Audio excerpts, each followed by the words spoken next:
and present his matriculating students to the Vice Chancellor. Professor Joha, please.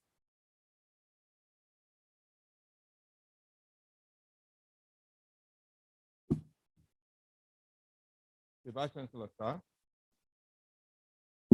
Will the matriculating students of the Faculty of Science please stand up and remain standing?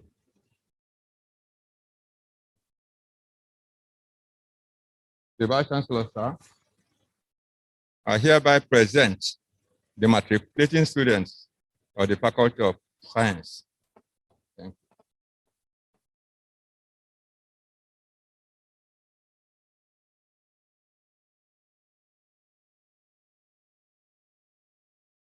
you. Vice Chancellor, sir, at this point, the matriculating students will be taking the matriculation oath. All the students open to your matriculation oath, and you will repeat after me.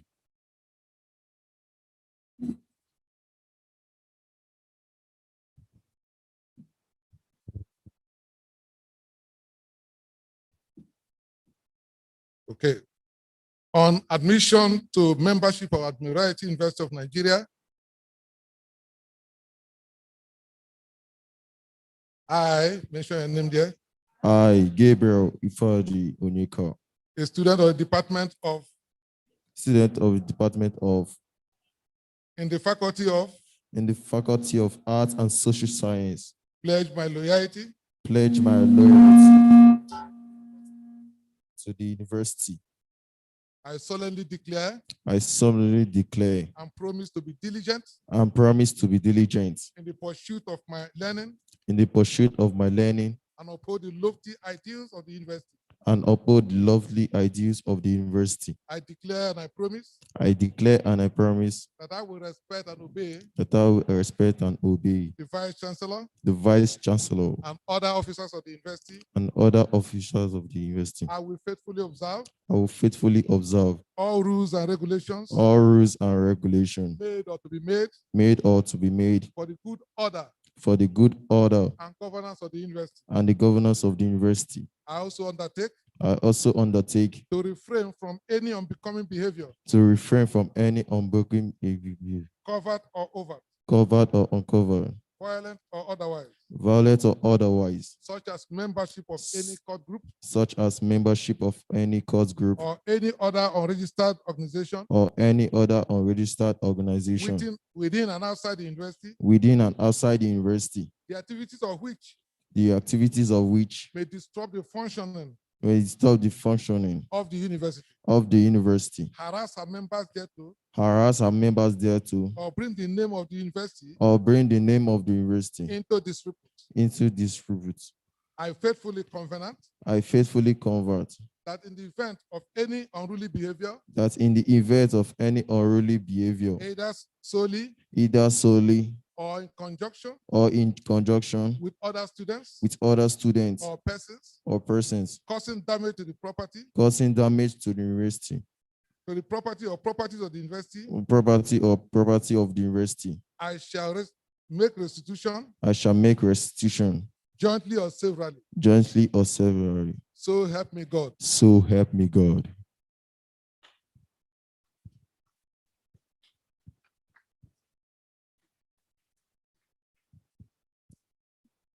Vice Chancellor, sir.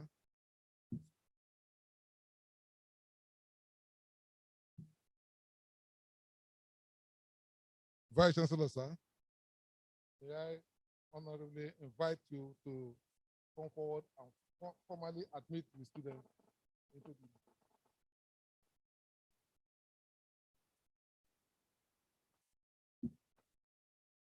I now formally admit all of you to membership of Admiralty University of Nigeria and enjoin you to live up to the excellent standard expected of you. Congratulations to all of you.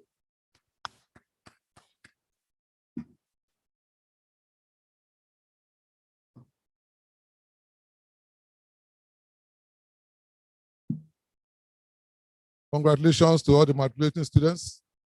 You may now be seated as you sign the matriculation oath. Bring out your biros and sign the oath now.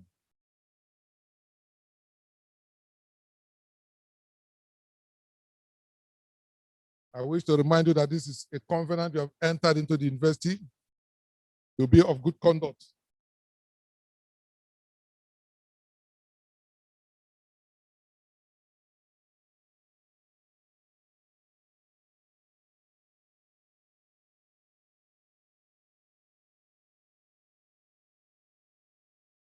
Faculty officers, please ensure that you collect the matriculation oath that they have signed.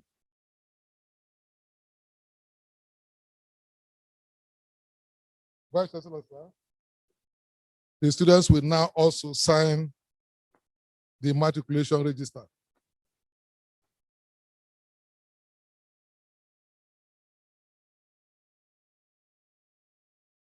Matriculating students are to note that the process of matriculation is not completed until the register has been signed. You are hereby advised to sign the matriculation register now.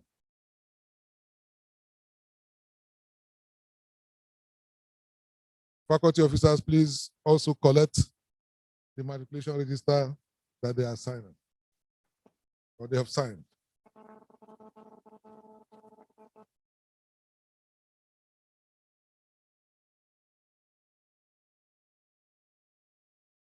Vice Chancellor, sir, at this point,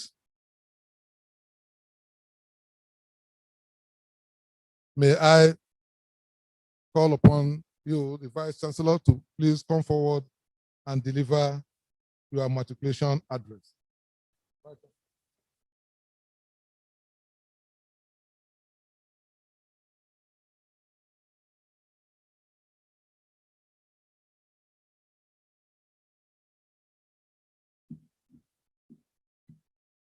In this university,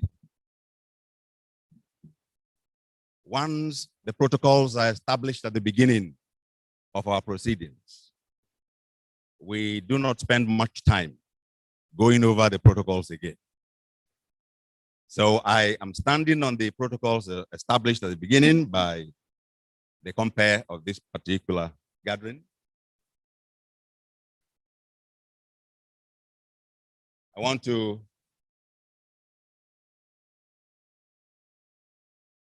make sure that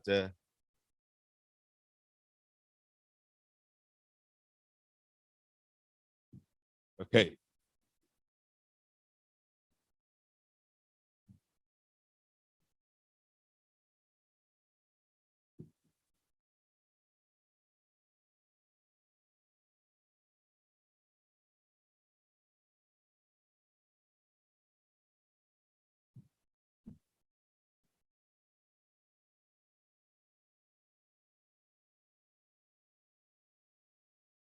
Let me warmly welcome all of you this morning. I can see some significant personalities within our community. But in addition to the protocols that were established, it behoves me to specially welcome the new Chief of the Naval Staff, Vice Admiral A.Z. Gambo,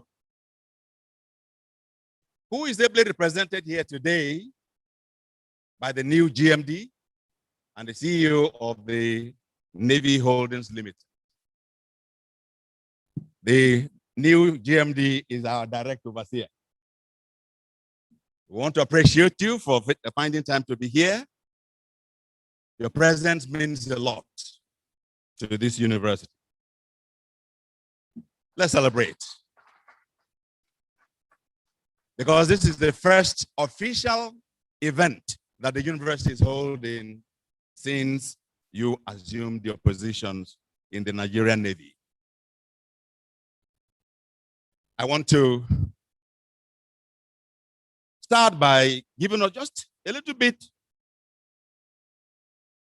history about Adun. And in doing that, I want to really acknowledge those who worked tirelessly behind the scenes to make sure that this university comes into existence. Preparations began since 2015, and then the provisional license was issued by the federal government to the proprietors in December 2017. After that, academic activities began in January 2019. That very same year, in May, the university held its first matriculation. And of course, the matriculation was preceded by the commissioning of the university itself by no other person than the governor of this state, His Excellency, Senator Okowa. In that particular ceremony, there was a lot of goodwill expressed by the state towards the university. The chief of the naval staff at the time was also here for the commissioning and the first matriculation.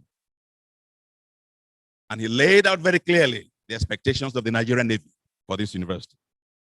Last year, the university was able to hold its second matriculation in very difficult circumstances.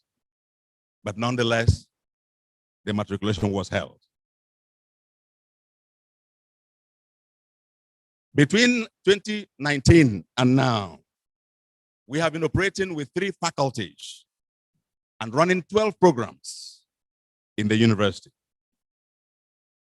We have about 100 or so staff, both academic and non-academic.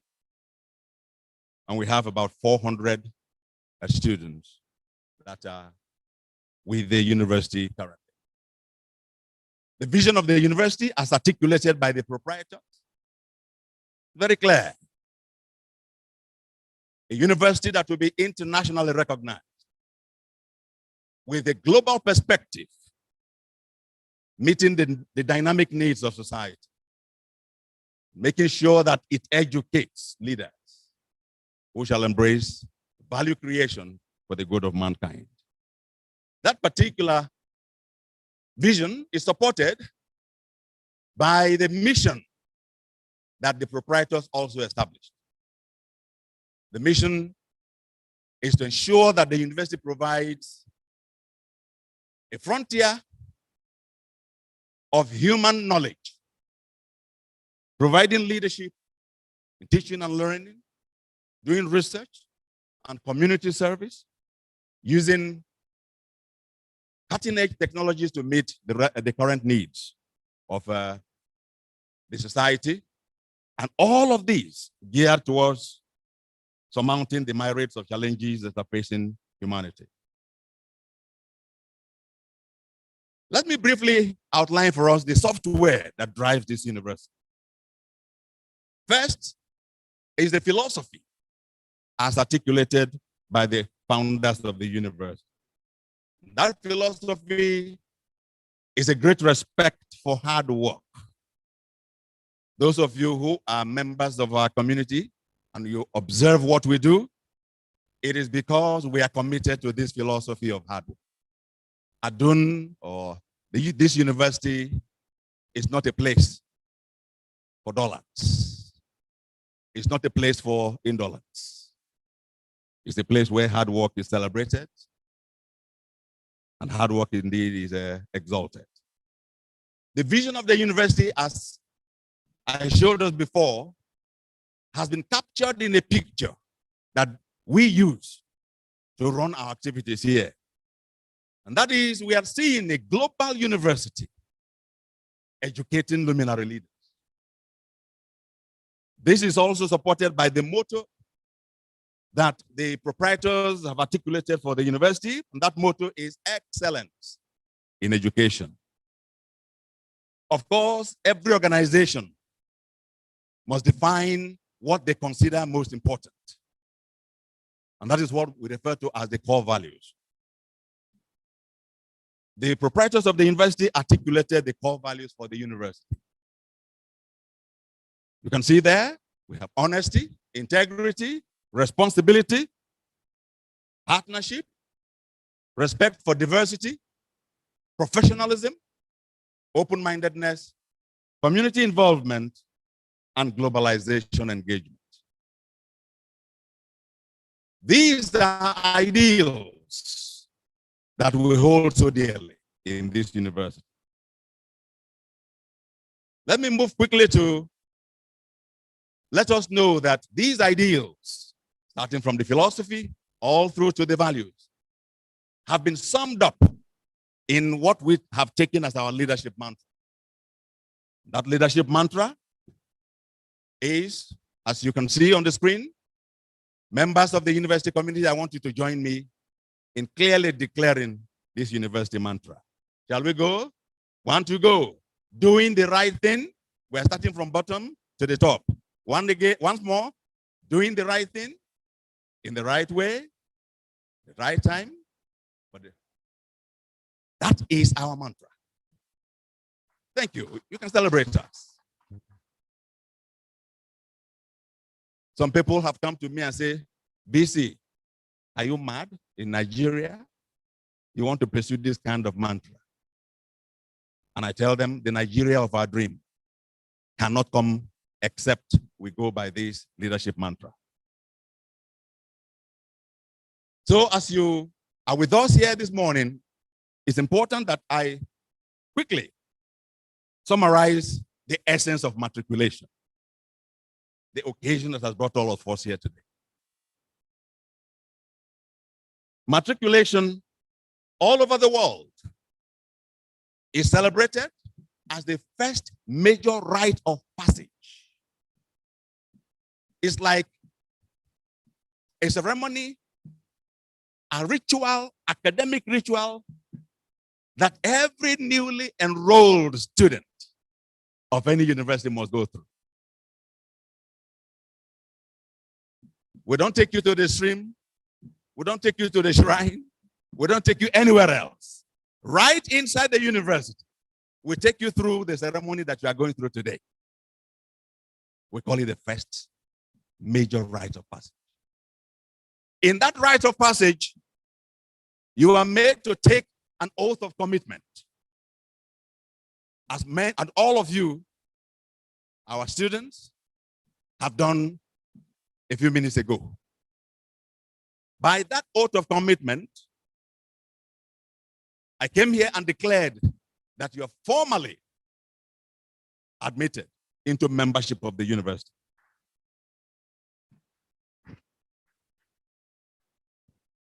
It provides you an induction that entitles you to a number of things, but summarized in 3 key words. 1, privileges.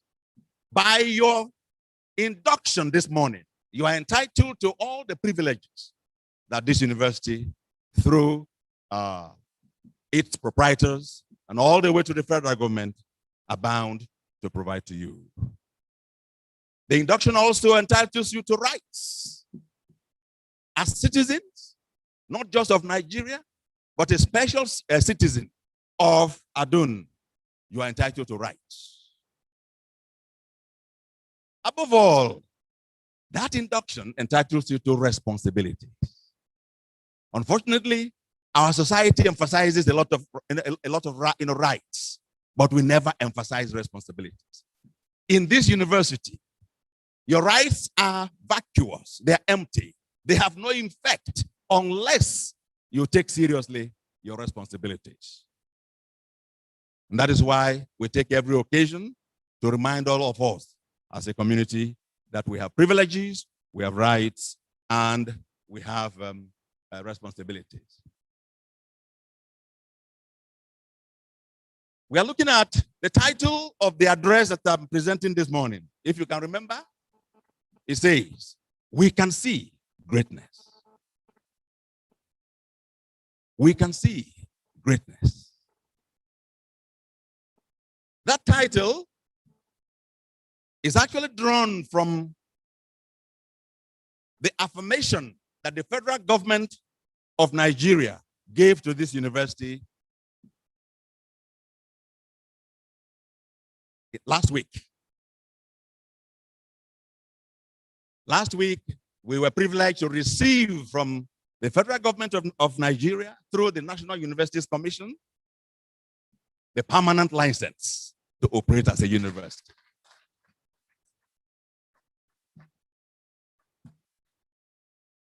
The university started with temporary or provisional license. Last year, the federal government sent the National Universities Commission, their own regulatory agency, to come and look at what was on ground and to determine whether even the provisional license should be withdrawn and the university closed, or to move to the next level and provide the university with a permanent license. When the team came and forensically went through our infrastructures, they went through our admission profiles, they went through the staffing profile, they went through management systems.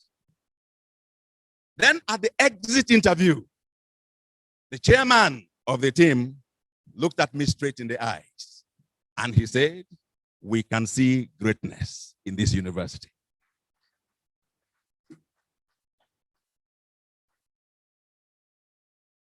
From then, we held our breath, waiting for the outcome until on the 7th of February, that is this year, the license was signed and we received it last week. That is the copy of the license.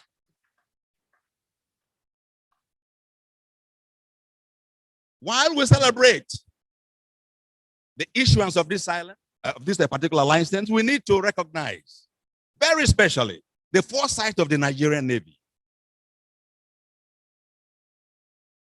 in conceiving this university. They did that in partnership with an international organization, Hellenic Education of Nigeria. And in conceiving this particular project, the Navy was determined from the word go to make sure that this project will never fail. Where have there been circumstances that tested that resolve? Yes, there have been circumstances. I am proud to announce to you that the Nigerian Navy that we know never resile from circumstances that are challenging. And so today, you can see they're here in full force to support their own baby. And I want you once again to join us as we celebrate our Nigerian Navy.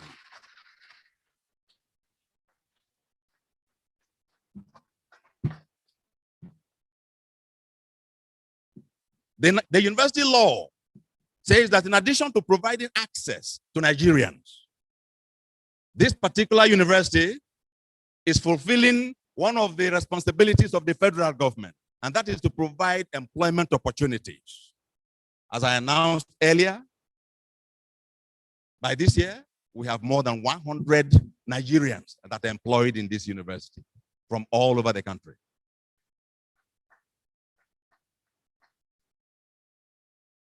As I round up this segment about the Navy's foresight,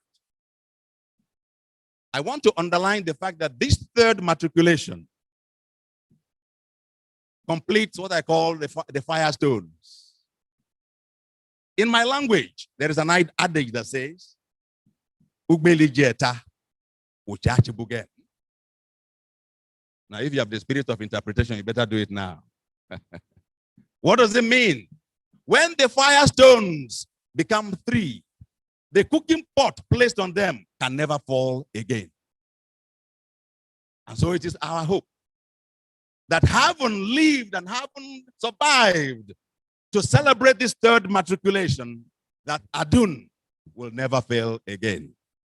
Courtesy of the Navy.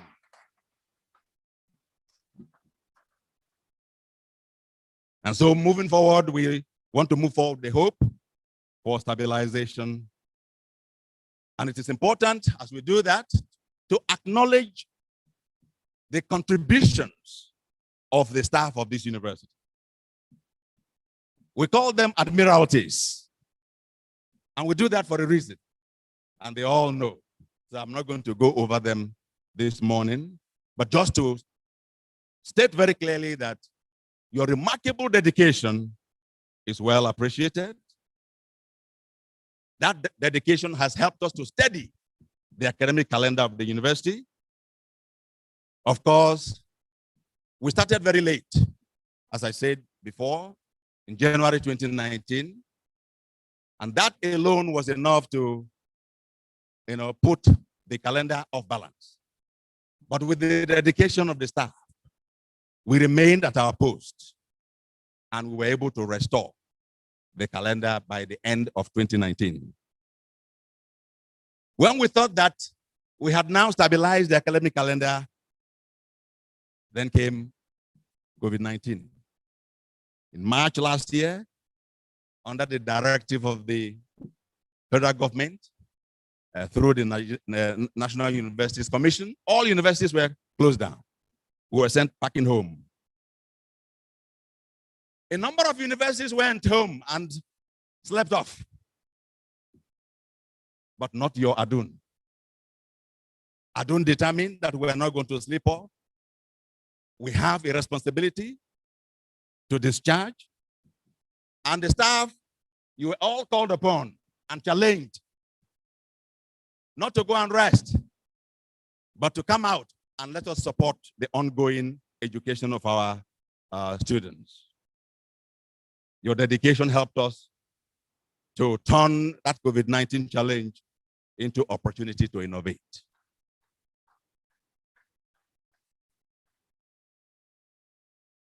Quite a number. We had to work hard to get them to overcome the phobias of ICT. But eventually we get there. And with the help of ICT, the university was able to now run its course, and we completed our 2019-2020 academic session. As I speak, a number of universities have not completed. They have not even started their 2019 and 2020 academic session, including first generation universities.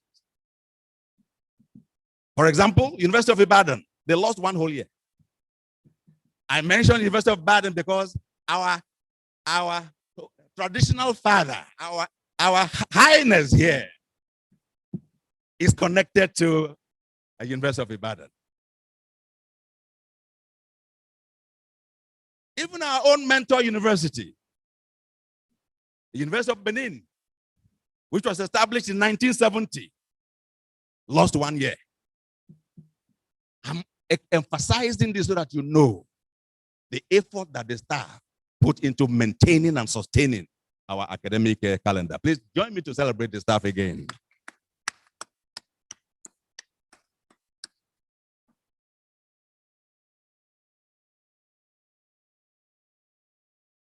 Underwriting all those efforts that you made was our commitment to academic integrity. And by that, we were always encouraged and challenged to note that purpose dictates time. Where there is no purpose, people don't care about time. Even the good old Bible says that for every purpose, there is a time. And we have taken that principle and actualized it in this university. We need to also acknowledge the parents of our students. Your commitment to sending your children here has demonstrated to us that you have confidence in this university.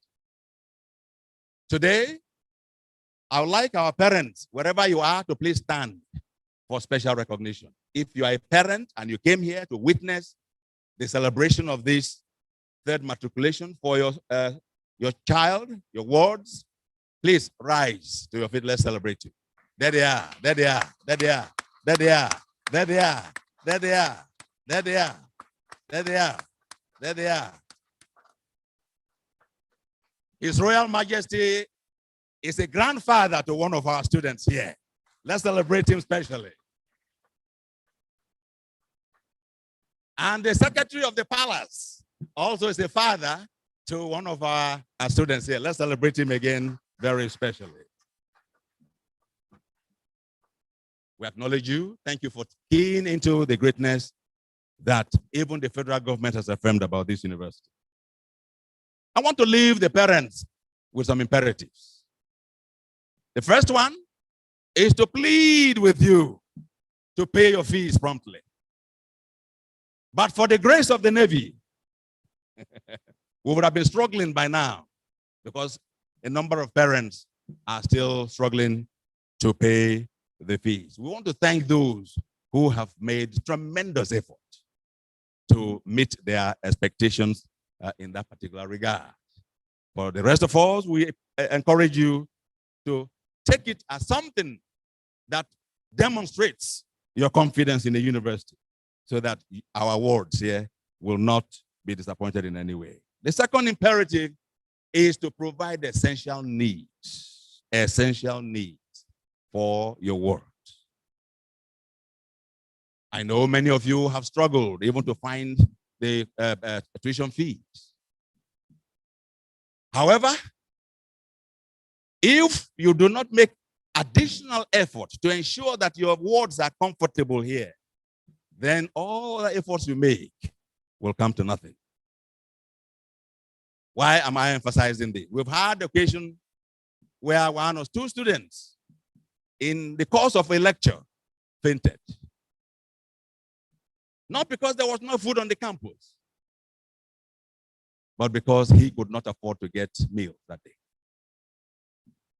We rallied around that student, and we made sure that he's able to continue with his studies.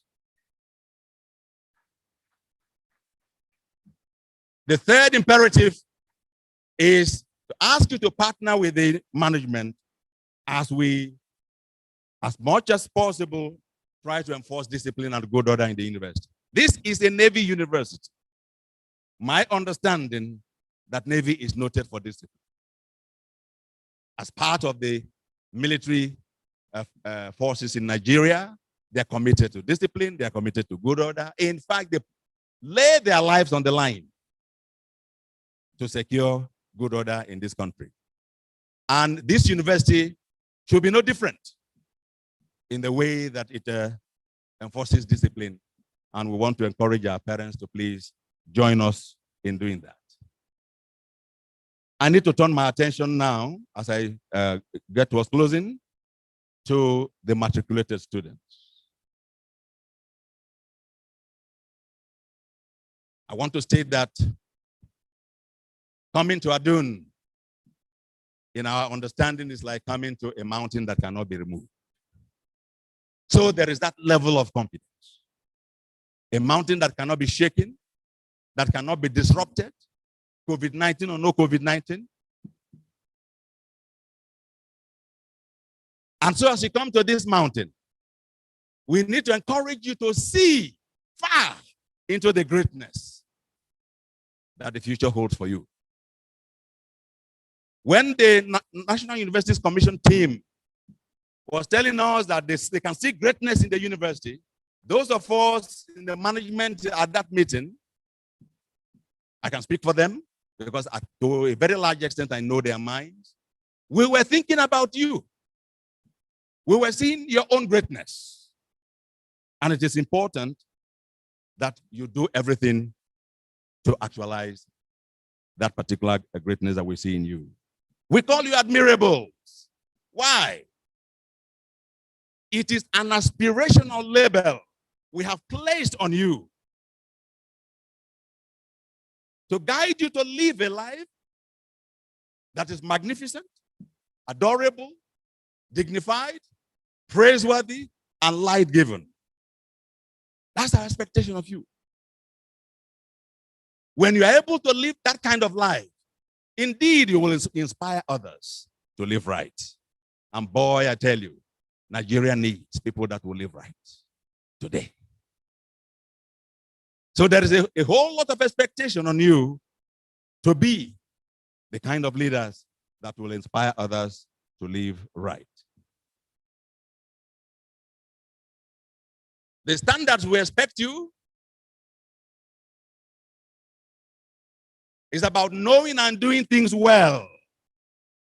It's about knowing and doing things thoroughly. It's about knowing and doing things completely.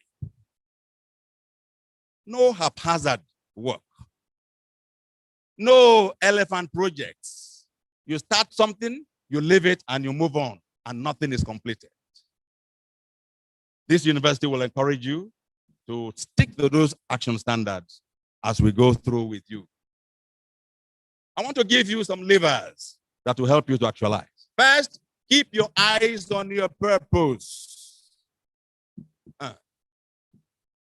Discover your purpose, keep your eyes on it. In the anthem, we talk about purpose.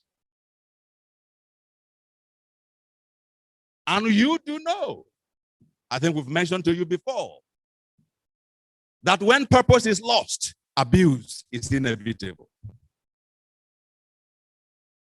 You will begin to misuse your life. You begin to treat your life very abnormally. Why? Because you no longer know your purpose of being here and your purpose for life. Secondly, be diligent. The staff can work their lives out.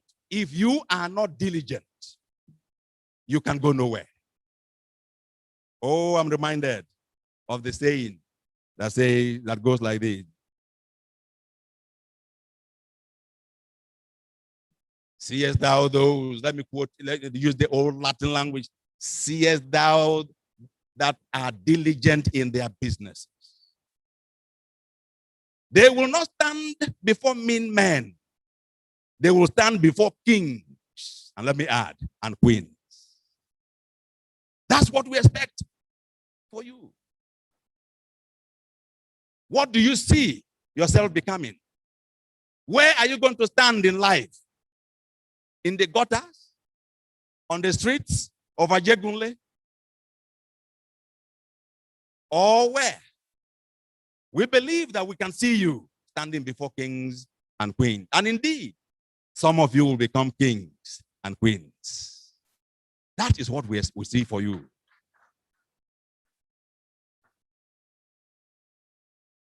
We want to encourage you to take the handbook of the university seriously. I don't know how many of you have gotten your copy. By now, you should have gotten your copy. If not, you are setting yourself up to fail. Let that particular document be your daily companion. Next to other spiritual books that you have, the Bible, the Quran, or some other meditative books, the handbook should be very prominent in your daily life. Because with that handbook already publicized, there is no more room for excuses. In fact, as we say, ignorance is no excuse what? It's no excuse in the law. Please take that book seriously. If you have not got your own, after this ceremony, quickly go to the registry or the Dean of Student Affairs and you get your own copy. Let me conclude now. As I rush through the rest of my presentations, we expect you to pursue the motto of the university. We expect you to discipline your heart, your head, and your hands. The three of them must go together. And you must always aim to surpass ordinary standards. Admiralty University of Nigeria is a place where we see greatness, both in the institution and also in the members that come here. I've mentioned to us how the federal government has already visualized that. I want to leave you with a metaphor that some of you who are following the news must have seen displayed in the last 3 weeks or so. What I call here is the horror of humanity. That is the world that we are preparing you to come and engage with. A world where so many things have diminished our humanity, where love for one another is almost at a zero level, where trust in one another is almost dissipated, where hard work is not respected, where people cut corners to survive and make it in life, where people are celebrated not because of hard work, but because of their ingenuity in criminality. That is the world that this university is preparing you to engage. And you can see there, that is the Derek Chauvin, the Minneapolis police, placing his knee on the neck of a black man, George Floyd. He was tried and convicted. It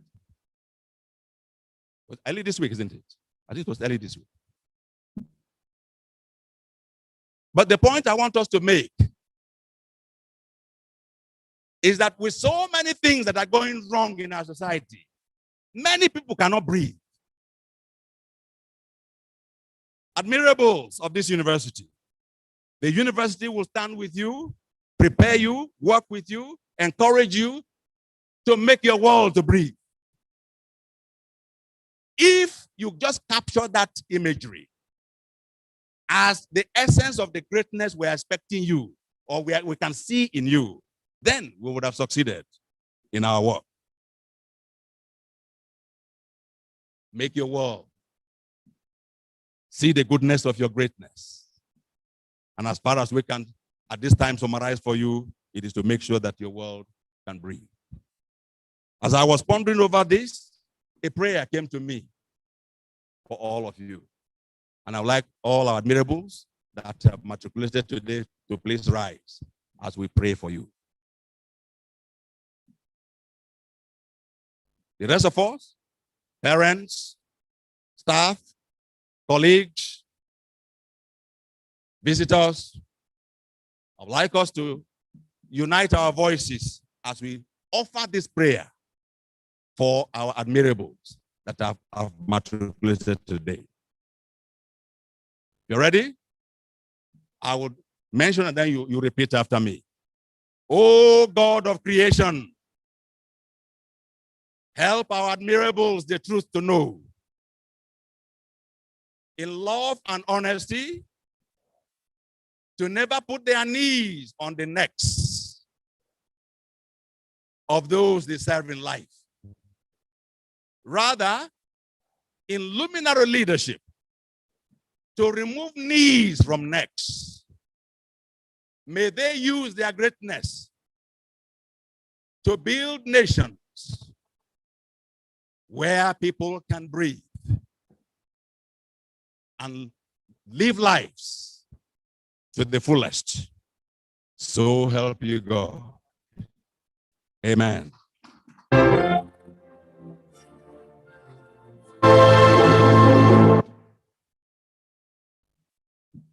Thank you so much, sir. To the admirables, you've heard it all. You can have your seat, please.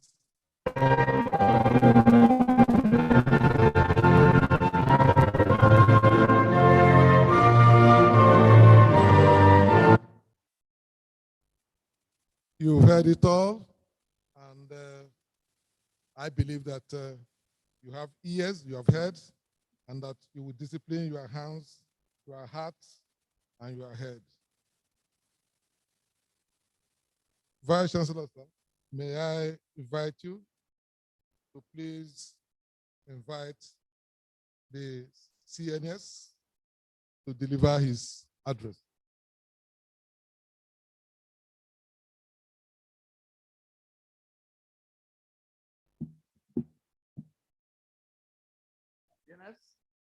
Ably represented by our own GMD. I want to, at this point, take the privilege and opportunity to invite you to deliver your address to this occasion. Please help me in welcoming.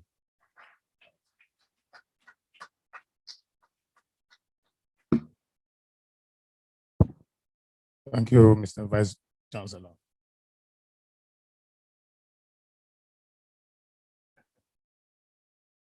Permit me to stand on the already established protocol. Before I read the CNS speech, bring you good tidings from the Chief of the Naval Staff, Vice Admiral Awalu Zubeiru Gambo, who would have loved to be here personally, but due to some other engagement, he has asked me to represent him on this auspicious occasion. On behalf of the Chief of the Naval Staff, I congratulate the Vice Chancellor, management, staff, parents, and students on the third matriculation ceremony. As the GMD Naval Holdings Limited, my responsibility is present the affairs of the university to the CNS as goodly as possible. On this occasion, the CNS has directed me to represent him, and I have a message from him. So when I say I, it means the voice of the Chief of the Naval Staff. So I go to the CNS speech.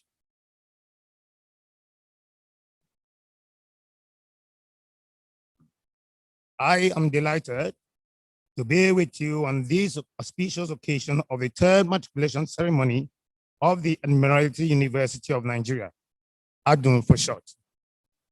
I am happy that even in the face of the prevailing uncertainties in our national life occasioned by the global COVID-19 crisis, ADUN has managed to keep pace with its mandate, programs, and its traditions and values.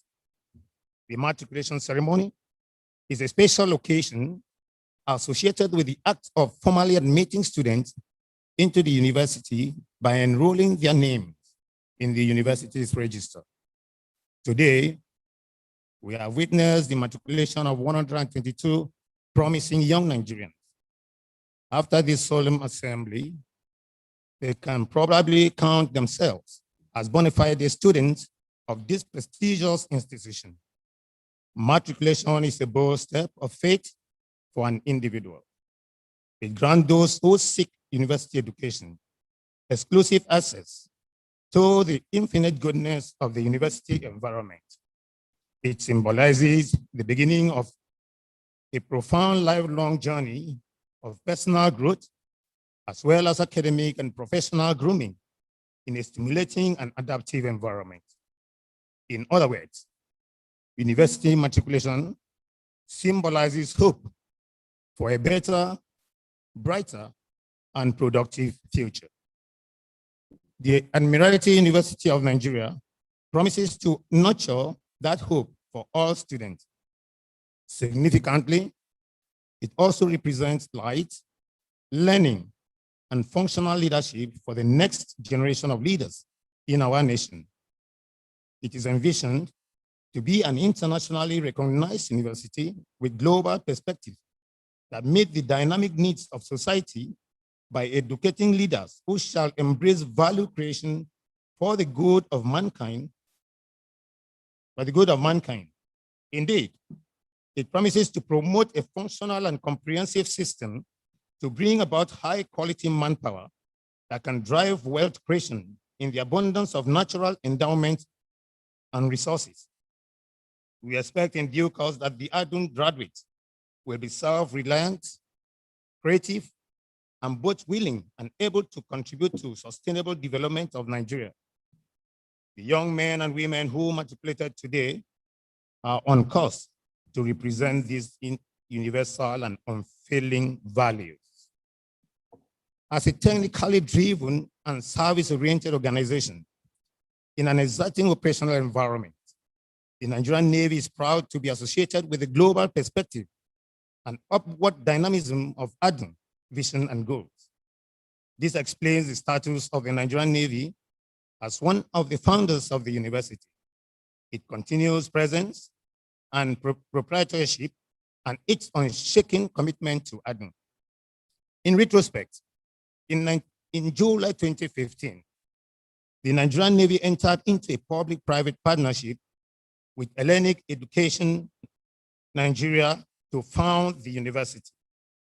The Nigerian Navy has, since the inception of the Admiralty University of Nigeria, given financial, human, material, technical, and moral support in furtherance of its lofty goals. However, I am constrained to state that owing to some fundamental differences in the approaches to the resourcing and management of the university by the proprietors, the NN has initiated the process of reviewing the partnership with Hellenic. Very shortly, the ongoing process should yield a rebranded, stronger, and more sustainable Admiralty University of Nigeria.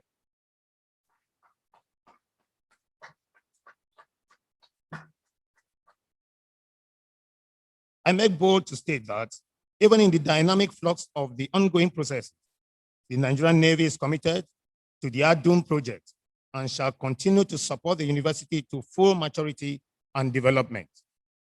At this point, I wish to acknowledge and appreciate the pioneering but outstanding work of the leadership, management, and staff for keeping the vision and dreams of the Admiralty University of Nigeria aloft and alive. I salute the parents, guardians, and sponsors of the entire students. I know that your love for good education and a more secure future for your children and words brought them here. I urge you to keep faith with the university as it delivers on its mandate.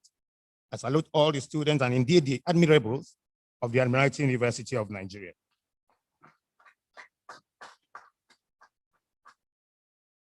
Please be of good conduct and cheer, for you are in a good place.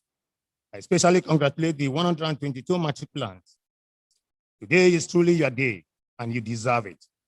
I urge you to be at par with your commitments, drive, and actions, so that in the not too so distant future, we shall gather once again for your graduation. God bless the Admiralty University of Nigeria. God bless the Federal Republic of Nigeria. As we say in the Nigerian Navy, onward together. Thank you.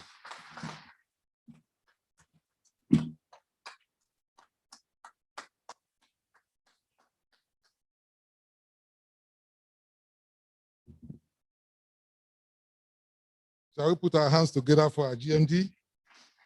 Make it louder.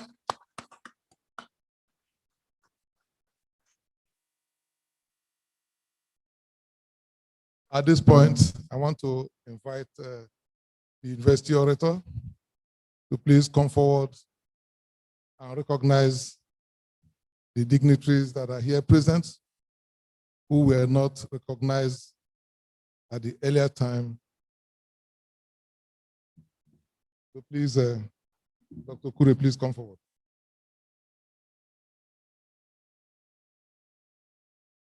Distinguished ladies and gentlemen, Your Royal Highnesses, please permit me to, on behalf of the university, recognize and welcome some of the dignitaries who were not captured earlier on when we recognized dignitaries.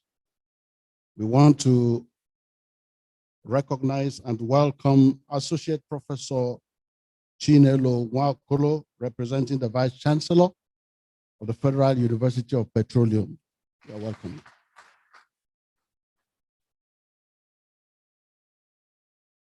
We welcome Commander N.F. Damtong, the Commandant of the Nigerian Navy Engineering College, Sapele. You are welcome, sir.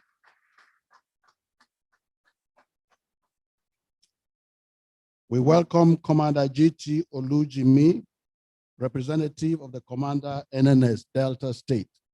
You are welcome, sir.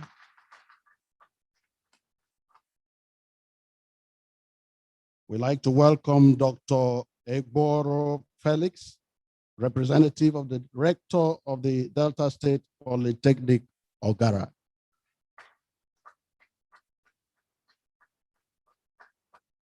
We'd like to welcome Commodore Air Po, the liaison officer of the Navy Holdings Limited.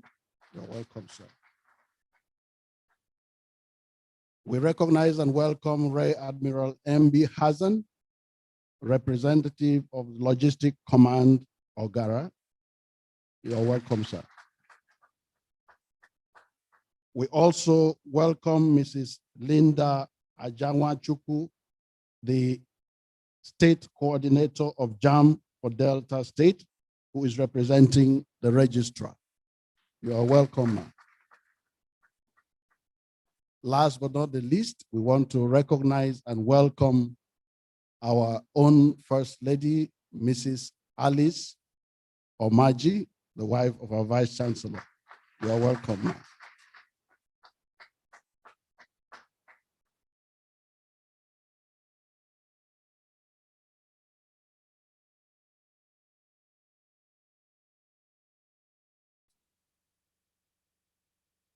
Distinguished ladies and gentlemen, as we are getting ready for the matriculation lecture,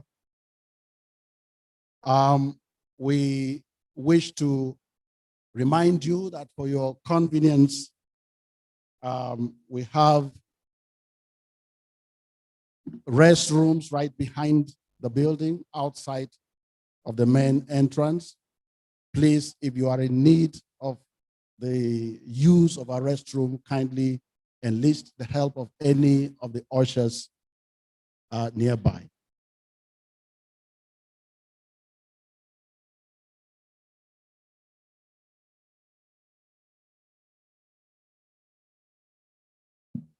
Thank you so much. As we move on, Vice Chancellor, sir, I want to invite at this time the Dean of Student Affairs, Professor Mercy Anyiwe, to give us a citation on the guest lecturer so that we can have the matriculation lecture. Professor Mercy Anyiwe, please come forward and give the citation.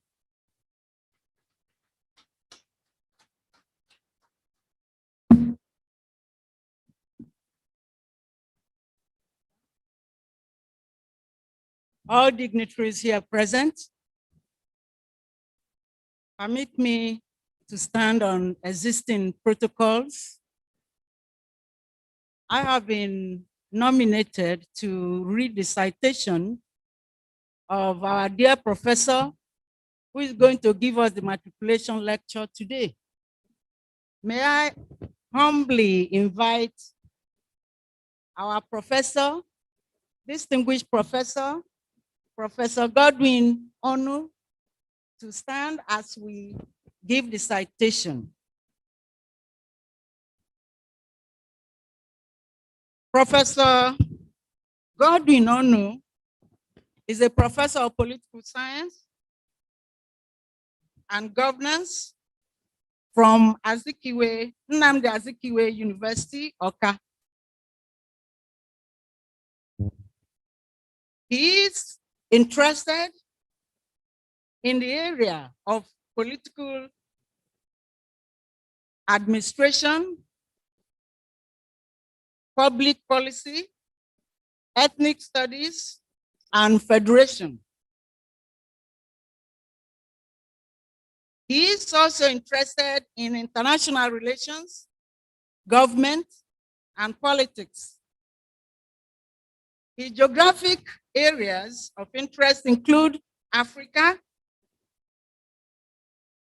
the third world countries, with special flair for the South-South studies.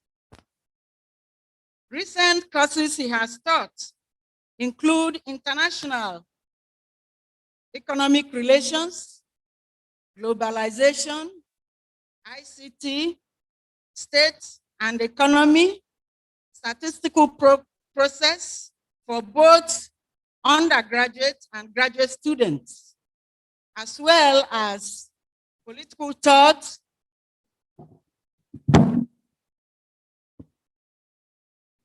and international relations.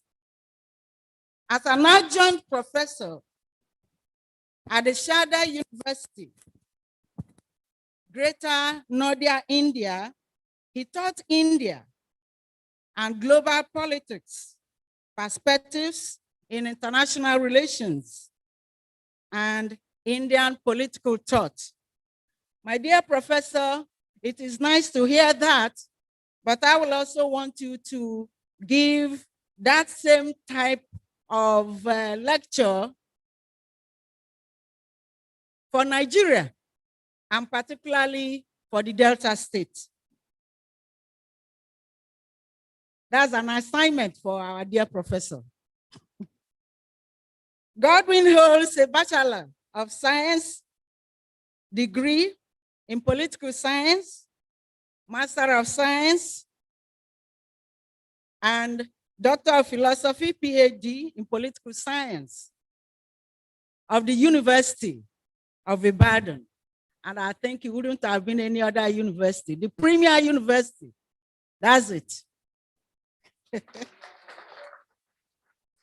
We are proud to have you here.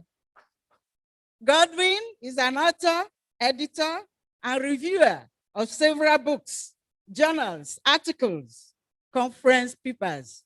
My prof, if you had not done this, I wouldn't be standing here to read your citation. Take it from me. He has many publications in local and international books and journals. He has also edited and published some books, including the Encyclopedia of Digital Governance. That is good, Prof.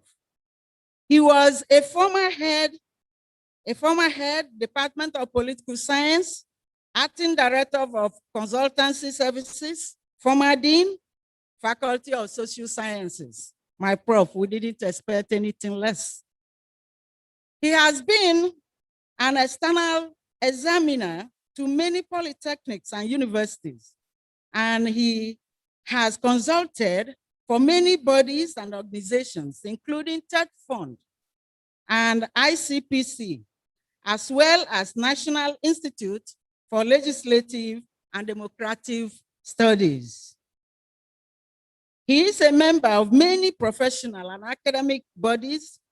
He is a member of the Nigerian Political Science Association, a life member of the International Political Science Association, and recently was elected as the West African coordinator of the African Association of Political Science. Please give me a round of applause.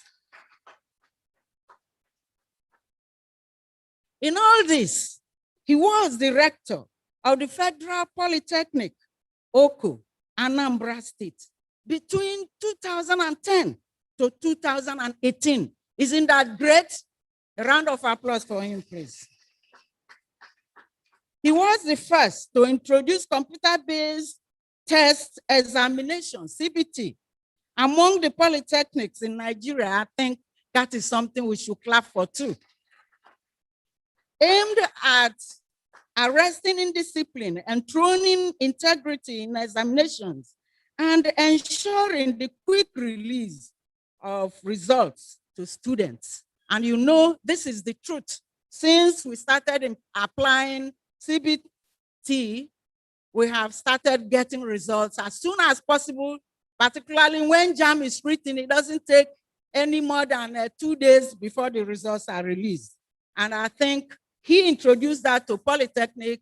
That is a very great thing, my prof. Thank you for that.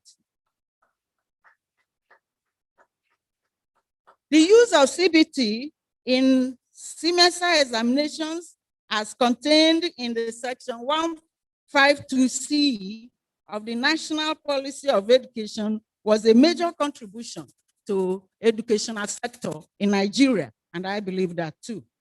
He is a member, National Institute of Policy and Strategic Studies, Kuru, far back or far north, Jos.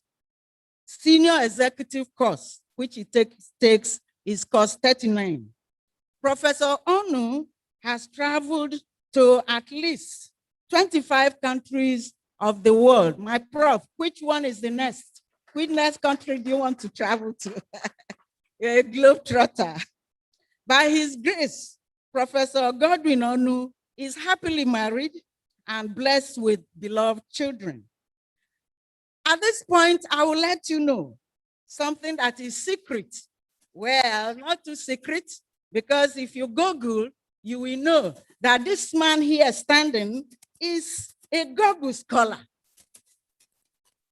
You know what Google scholars are? The best of the best in the world of academics. He is a Google scholar. Adu is happy to have you here, my dear Prof. I humbly invite you to please deliver your lecture, and I request that everyone seated here should listen very attentively and then enjoy the lecture. Thank you very much.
Good morning, everybody here. In line with the directive of the Vice Chancellor, it is not necessary we start going through protocol list again, since the protocol list has been established. I'm Professor Godwin Ono, MNI, of Department of Political Science, Nnamdi Azikiwe University, Awka. Today's lecture is titled The Pandemic Wave and the New Normal, Implications for Stakeholders in the University Education in Nigeria. Being the third matriculation lecture of Admiralty University of Nigeria, ADUN. Mr. Vice Chancellor, sir, let me thank you for the honor and privilege to serve as the guest lecturer at this third matriculation ceremony of the Admiralty University of Nigeria, holding today, the 24th of April, 2021. I feel privileged to be invited to speak on the topic for this lecture. But before then, Mr. Vice Chancellor, I want to congratulate you and the university for this innovative approach to matriculation ceremony. Most universities and tertiary institutions hardly have a space for matriculation lecture. It is in line with what I experienced in Gombe State University when they started external examination of students from year one. And it has helped that university to grow. Also, I want to congratulate you, Mr. Vice Chancellor, for the number of students that were admitted in this first year. It is not really easy to have the number you have today. And also to congratulate our beautiful and handsome students for this historic occasion, because it comes once in your lifetime. When we were students, we valued matriculation more than graduation because that's the first time you wear the matriculation gown, take photographs, and put on the wall where everybody will see it in your various houses. Introduction. When a new disease erupts and transcends the environment where it started to spread across regions of the world, it is called a pandemic. It is slightly different from epidemic, which is limited in the scope of spread and more localized. It is called a pandemic wave, because of the speed of its spread that could be compared with Hamatan raging fire. The world had experienced in the past various pandemics, influenzas, smallpox, tuberculosis, and even currently malaria. I learned that they have just discovered the malaria vaccine. In the recent past, we were confronted with Ebola disease, HIV and AIDS, and flus of varying dimensions. However, the worst recorded pandemic in human history was the Spanish flu of 1918 that killed between 20 to 40 million people across the world. During that period, the United States alone lost 500,000 people. In each of these circumstances, the world rose to the challenge individually and collectively. It affected the culture of nations. By culture here, we mean simply the ways of life of a people. It affected the economy, politics, human contacts, and interpretation of our vision and existential realities. It stressed the treasure of nation states, and things were done differently, even to the point of discomfort, to cope with the challenges. Mr. Vice Chancellor, sir, today, history is being recycled. The generation that witnessed the peak of influenza has almost totally been extinguished. The normal that followed that generation also expired with it. We are today faced with new, ferocious, and emergent challenges. It is called coronavirus or COVID-19, a new pandemic. Coronavirus, according to World Atlas Dictionary, is believed to have originated in Wuhan, in China in 2019. Within a matter of months, the virus spread throughout Europe, the rest of Asia, North America, Africa, and virtually every part of the world since 2019. Today, it has inflicted over 2 million people, and it still claims people in thousands. The world therefore got acquainted with saying that when a bird flies without perching, the hunter shoots without targeting. The world is shooting left, right, and center without targeting. Humanity is regularly embracing anything announced, even on the social media, to be a cure.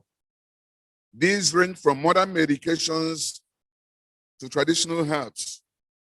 Even religious men of God vow to deal with the virus and cast it to the bottom pit of hell within a short time, all to no avail. The new normal According to an online dictionary, a new normal is a state to which an economy, society, etc., settles following a crisis when this differs from the situation that prevailed before the start of the crisis. Before the pandemic, nobody here would have put on a mask. Then look at the new normal now. And that is just a simple definition of the new normal. The term has been employed severally at various stages of world history. During the World War I, it was employed. That war led to mobilization of 70 million military personnel with 8.5 million combatant deaths and 13 million civilian deaths. It was also employed in 1918 of the Spanish flu pandemic that we said before cost over 40 million deaths. During the financial crisis of 2007 to 2008, the term was used. It was also used after the September 11 attacks on the World Trade Center. The eruption of COVID-19 and speed at which it spread across the world and at which victims continued to give up the ghost created confusion, tension, and stampede. The international community was at loss on how to control its spread and put a stop to it. At its inception, no known medications were found or generally accepted to hold a cure for it. While all the known Chinese medicine, including herbs that are pumped into Africa daily, which are prided to have the capacity to cure all sorts of diseases, failed, Europe and North America, as well as Asia, were all speculating, running from one laboratory to another in search of curative and preventive drugs. The best scientists in the world were challenged with producing vaccines that could control the pandemic.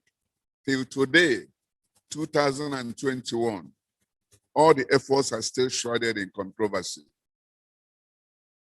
There was the politics of which country had the best educational system and the best hospitals, medical doctors, and laboratory, as well as drug manufacturing companies. Unfortunately, the virus dealt with even the doctors and health workers and more first. It was like a plague from an unknown world. Following the slippery solution and strength of the challenge, a lot of measures were recommended to at least reduce the spread. Social distancing, staying at least 6 feet away from anyone not living in your household. Hand washing, washing your hands for at least 20 seconds, frequently throughout the day, or using hand sanitizer as an effective way to avoid getting sick with coronavirus or other germs.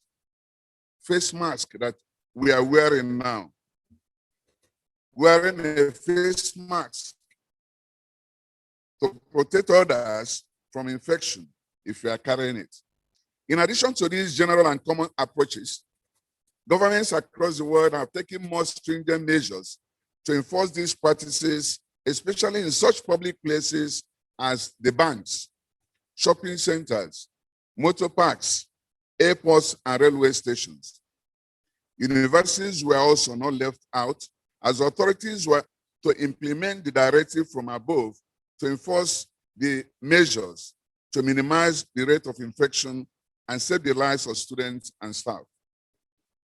In Nigeria and many other countries in the world, lockdown have been a common practice. These lockdowns have affected airports and air travels. Academic institutions were also on lockdown at some point or the other. At the inception of the virus, Many countries imposed dusk-to-dawn coffee and a forced stay-at-home order that lasted from 2 weeks to months, depending on circumstances and severity of the virus spread. No one was used to these developments and ways of living. However, in today's lecture, we are focusing on the new normal and how it has impacted the academic institutions and their stakeholders. There is no gainsaying the fact that COVID-19 has created a new normal in the education sector. Academic institutions were shut down in Nigeria, as was done in many other parts of the world. Students were not going to school. Many who have parents and sponsors were forced to go home and stay with their parents.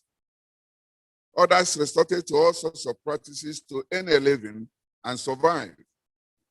In Nigeria here, it exacerbated the activities of those they call Yahoo boys. On the positive side, the pandemic also forced a lot of people to embrace information and communication technology. In some countries abroad, purchases were made online. Workers were made to work from their homes, except those on essential services. In Nigeria, many students established online shops and market goods and services to make a living. Apart from holding academic institutions at the jugular and shutting them down while thinking on the best way for the sector to fulfill and sustain its mandate, in fairness, it created alternative academic opportunities and learning mode. Through the National Universities Commission, the Federal Ministry of Education directed the full use of information and communication technology in corporate governance of our institutions. The universities downloaded the directives and made them accessible to teaching and non-teaching staff. The pandemic crisis exposed many inadequacies and inequities in our educational systems, from access to broadband and computers needed for online education and the supportive environment needed to focus on learning, up to the misalignment between resources and needs. While the conventional school model of learning was interrupted, pupils, students were accosted with the use of radios, television, internet to receive not just directives, but also teaching and lectures from schools and tertiary institutions. Notes were sent online using phones, computers, and pads.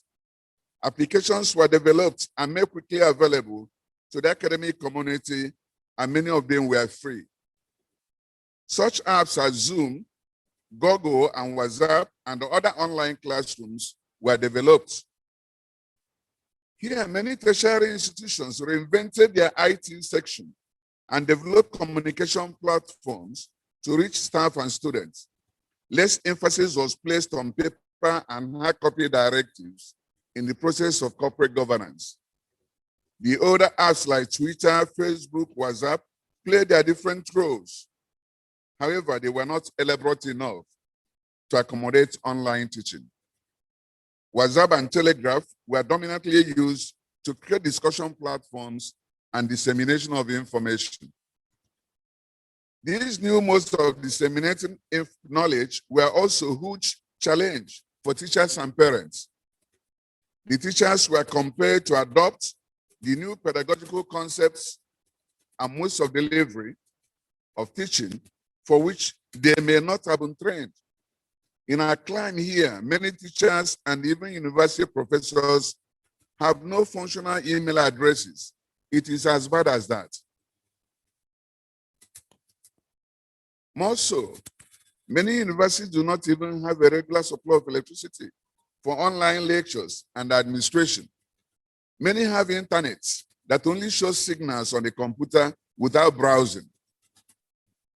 The institutions dominantly lack the funds for the procurement of bandwidth, sustain the electricity supply, and these impact on access to the internet and frustrate online learning and administration. The National Universities Commission, like state governments, gave conditions for reopening of schools, colleges, and the universities. These range from compulsory wearing of face masks by staff and students, regular washing of hands, and use of alcohol-based sanitizers. Common observation, unfortunately, reveal that these are not adhered to by majority of institutions. The mask is worn at the jaw instead of using it to cover mouth and nose. Most institutions hardly made any sustainable provision for sanitizers and accessible washing hand basins. Many institutions organized online teaching workshops, but such did not help so much.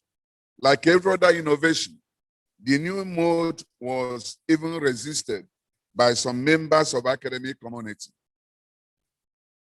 Who are the stakeholders in the university system?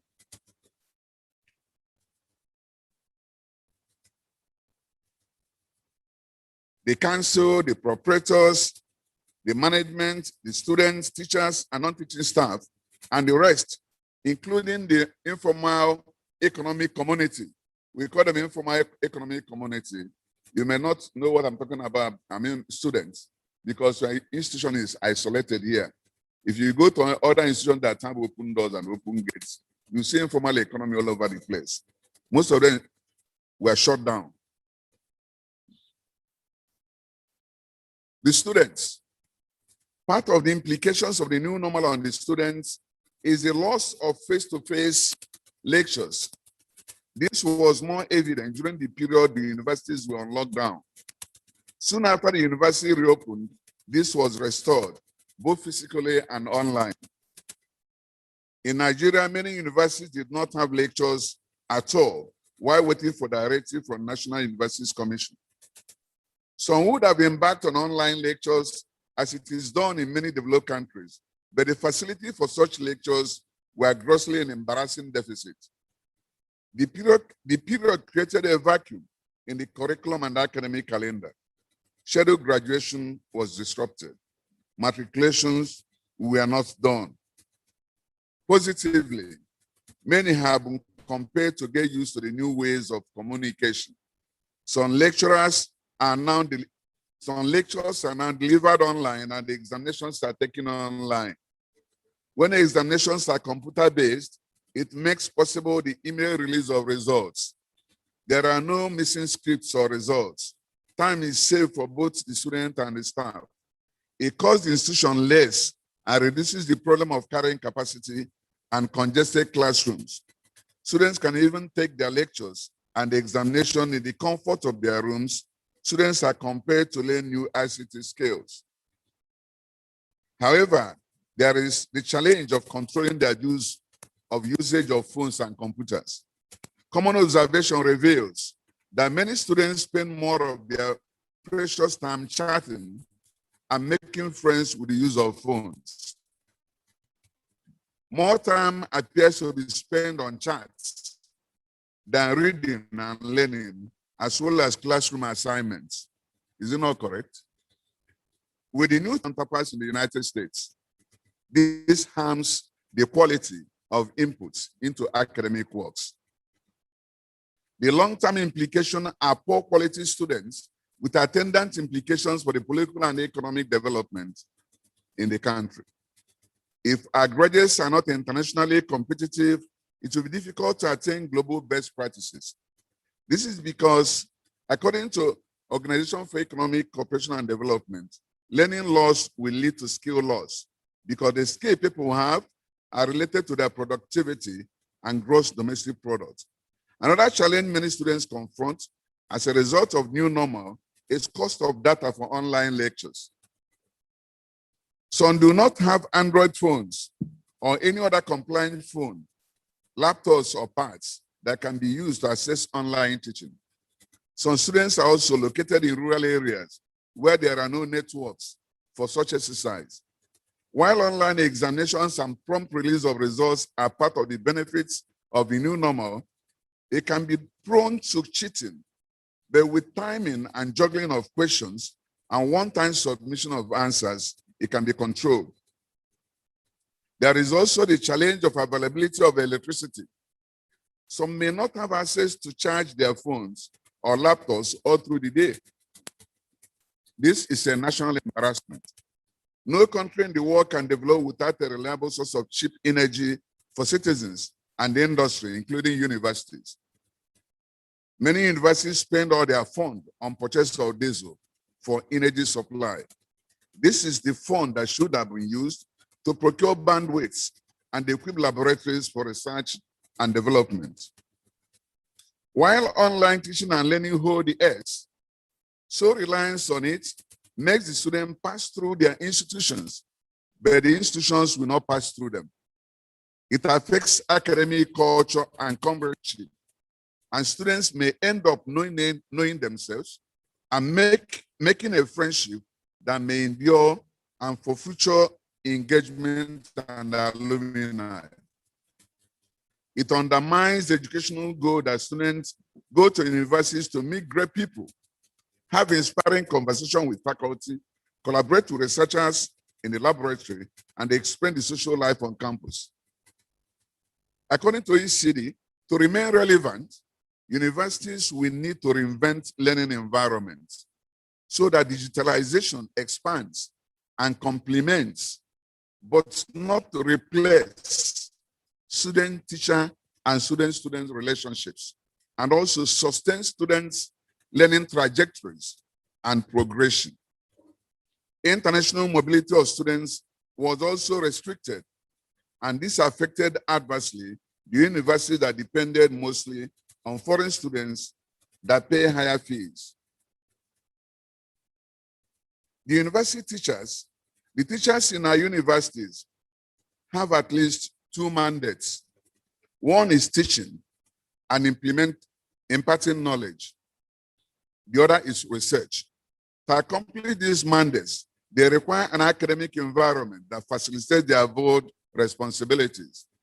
The teachers need good classrooms, equipped with teaching aids, an average number of students per class, funding for research, and a good salary to make them jealous of their jobs and guide them with all their sweat. With the new normal, the job of teacher is made easier. While practicals can be done in the laboratories, the theoretical part of a course can be done online. For courses that do not require such practicals, face-to-face teaching can still be established online. Quizzes or in-course assessments can also be done online. Examinations can be done online. In case of online teaching, a lot of platforms exist today where face-to-face contacts can still be established with the students. Face-to-face contacts need not be established only when students are together in congested classrooms. To many students, it is a novel experience and they enjoy it. My students enjoy it. My lectures are online and I give quizzes online and it's exciting to them. Lectures are prepared using PowerPoint presentation. PPT enables the teacher to articulate the necessary stuff the students are supposed to know using PPT format. It can be adored with pictures and videos. These make it exciting to students and none will be lulled into sleep while lectures are going on. Irrelevancies are eliminated during the process of teaching. Students also learn better using pictures as well as videos that help them recall what was taught when examinations come. If in-course assessment and the examinations are also administered online, the student will be able to see their results immediately after the exam ends and will not be able to alter once submitted. This method, encouraged by the new normal, restores credibility and integrity in the examination process. It reduces malpractices, giraffing, you're stretching your neck to see what another person is doing, and scribbling on the laps and handing inside cover of clothes or putting in the mouth as chewing gum. One woman was shown to enter examination hall with her child and use omokereke to wrap the tummy of the child around and put on cloth on the child. When she was searched, nothing was found. She was accosted when she was opening the cloth of the child, tearing out or the homokelekele attached inside. It saved the teacher from the temptations of developing amoral feelings on students through reduced contact. The students, especially the girls, will have little opportunity to assess the kind of clothes or shoes the teacher is wearing and the shape of his head or her head or hairstyle. These distractions will be reduced because when you enter, the first thing they do is to assess you and know if you belong to the old generation or you are the current guy.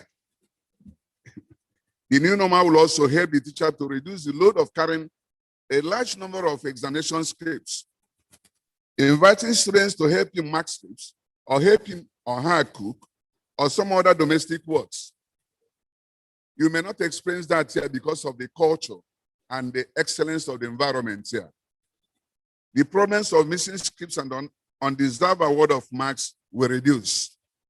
The student will be made to work harder because neither the teacher nor a fellow student will help him or her during the examinations. In setting multiple choice questions, as the case may be, the teacher is compelled to cover his syllabus, and the students are forced to cover the notes given to them with additional reading. Where the institution does not have a computer laboratory for examinations, the student can use their phones for lectures and the examinations. The new normal has made all this possible, and I think today what we are saying is in line with international best practices. This, however, requires that both teacher and the student must be ICT compliant. Unfortunately, many university staff, including high-ranking ones, do not have even functional email addresses and still go to cyber cafe to send their mails. Some use their phones only to send and receive calls and text messages and no more. There is also the challenge of high cost of Android phones and good laptops. It means that in the face of poor salaries and high cost of living occasioned by the new normal, many and even the most highly paid university staff cannot comfortably buy a good phone for their daily assignment, talk less of providing for their wards in the universities. Even when such is done, procurement of data to access the internet is another big bug, as most universities do not have high-speed internet that cut across all the nooks and crannies of the universities. The deficit makes online teaching and learning, occasioned by the new normal, extremely difficult. I'll soon be rounding off. The situation therefore suggests the need for better funding for the universities and non-reliance on school fees to run establishment.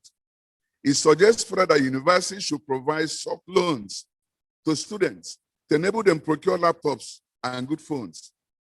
In the alternative, the university can procure such facilities on behalf of staff and students and create a software for refund. This is a wake-up call on the proprietors of universities if they must stand tall before the international community and achieve best practices. As the new normal has woken up IT consciousness in the administration of higher institutions, especially among those that pay lip service to it, there is no option than to embrace it.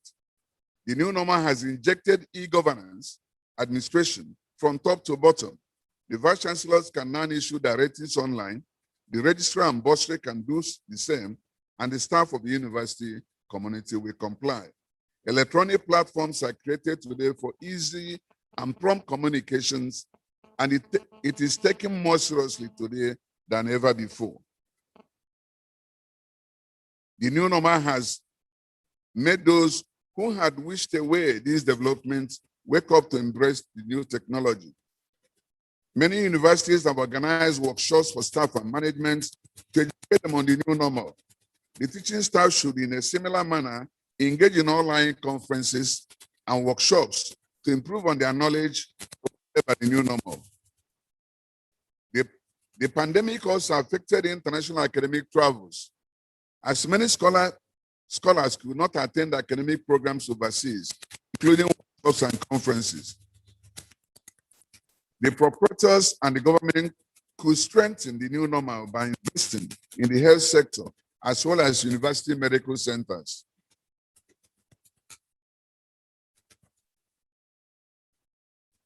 It is also important to note that Most privately owned universities were on the verge of closure because most of them depended on the fees paid by students for payment of staff salaries and provision of academic infrastructure. On a general note, it is important to acknowledge that the reopening of universities was a huge relief to students and their parents, as well as the institutions. While the pandemic has exposed the weak ICT base on many universities, it also brought to limelight the poor state of health sector of the universities and the poverty of research infrastructure. Many universities do not have efficient and well-equipped medical centers, talk less of isolation centers. Many lack qualified nurses and doctors and other health personnel. The new normal suggests that these facilities must be put in place for a healthy university environment. It suggests that one of the conditions for the employment of any staff into the university must be ICT compliance. It also suggests that before graduation, every student must have ICT certificate. The university should have ICT academies where every student must pass through and properly examine for award of a certificate. This could also be a source of revenue for the university. The academy should be self-funded. There should be sustained coordination between Ministry of Health and the universities, and regular workshops should be of essence. COVID-19 impacted on the economy of many developing states. The adverse impact could also further reduce the amount of funds that go to the educational sector. Where education is not properly funded, the long-term implications is obvious. Conclusion. The pandemic has taught us a lot of lessons. The major lesson is the impotency of science when nature strikes. It has also challenged human ingenuity in medical science. It exposed the weaknesses of ICT base of universities and the level of ignorance among the staff and students in information and communication technology. While this is the case, many are compelled to embrace the new technology and its potency in administration, teaching, learning, and research. The ICT has made communication easier, dissemination of knowledge and spread of news faster. However, it is important to note that it is a house with many entrances and exit doors. It depends on what one wants to do with it, and you decide where you want to enter and from where you exit. Universities have no choice but to remain relevant. In doing so, we need to reinvent the learning environment so that digitalization expands and complements student-teacher and other relationships. It must also take steps to curb its abuse. On the other hand, teaching and non-teaching staff need to upgrade through workshops and conferences and fully embrace new technology and fit into the new normal. University management should increase its internet bandwidth to increase the speed of accessing information and make data banks accessible to staff and students. They should also procure phones and laptops on behalf of staff and students and create soft windows for development.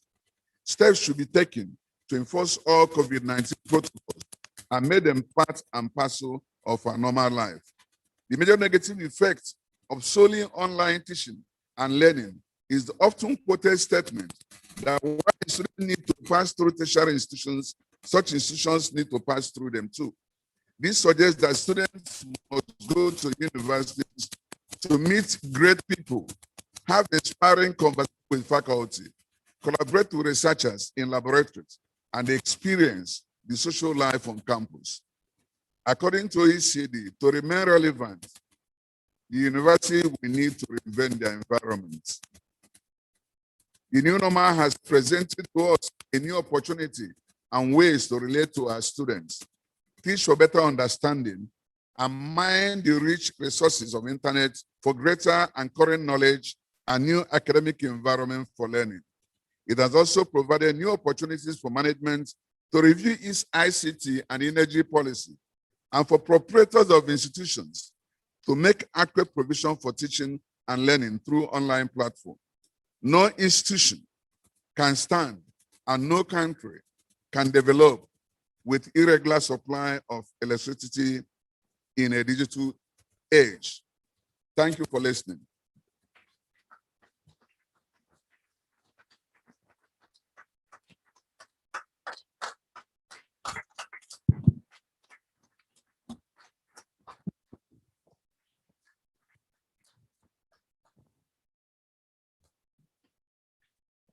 Thank you, Prof. Just like Professor Mercy said when he was reading your citation, he couldn't have been a better choice. And therefore, we wholeheartedly commend you for the lecture. And I will urge this assembly to once again put their hands together for him in recognition of that lecture.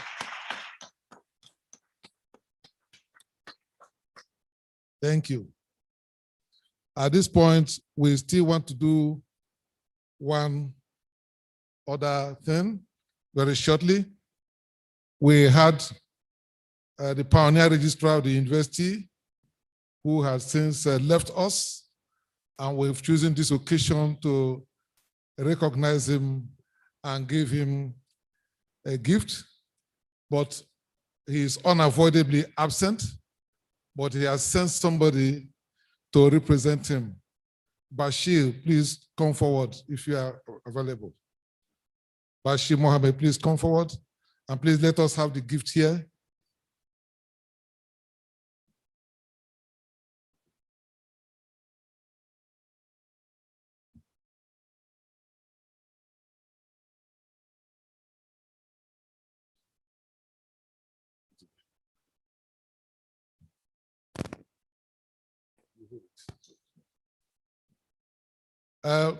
The Dr. Abubakar Bafeto was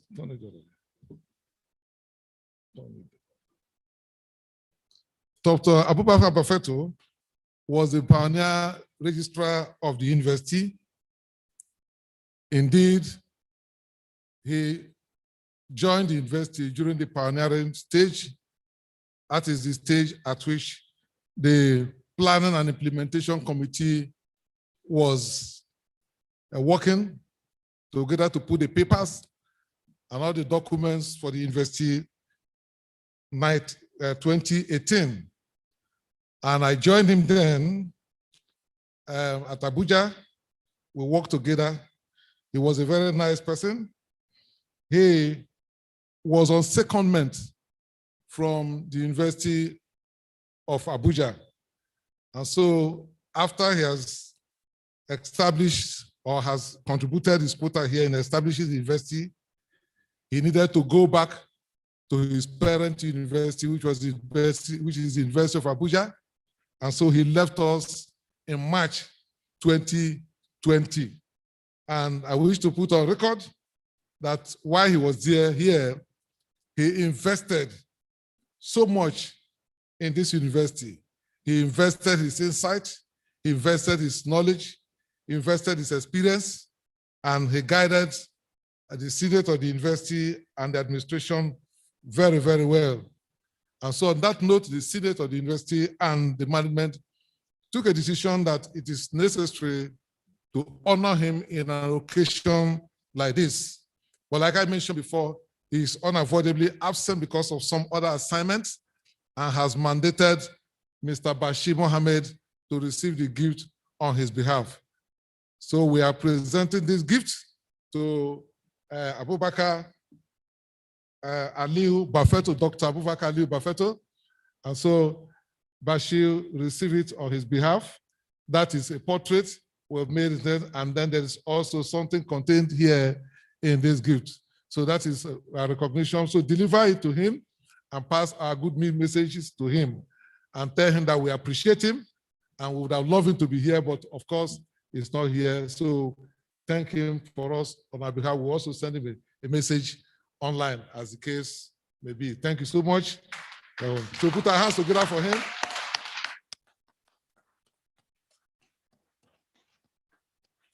So congratulations.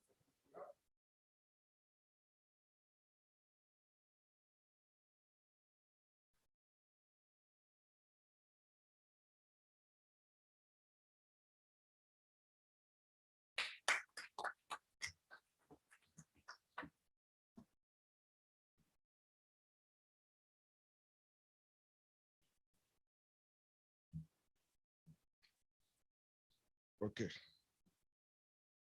So at this point, we want to take some announcements. One,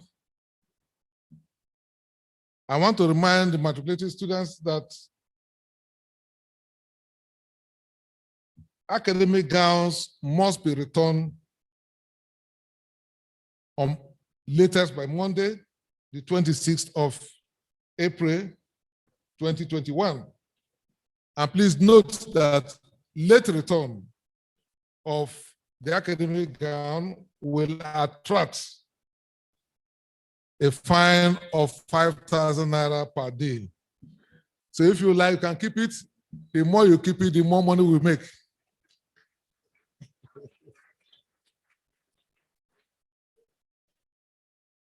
Number two, further authentication of credentials. As a matter of policy, note that we will still verify all the credentials you submitted to us as is required, and that if there's anything untoward concerning your certificate, the fact that you have matriculated does not mean that you cannot be asked to leave the university. Thirdly, you are hereby strongly advised, the matriculated students, to abide by the matriculation oath, as well as the university rules and regulations as specified in the student handbook. These include the Admiralty University of Nigeria degree regulation requirements and examination regulations under the course credit system. We once again congratulate you on your admission and wish you happy and successful stay in Admiralty University of Nigeria.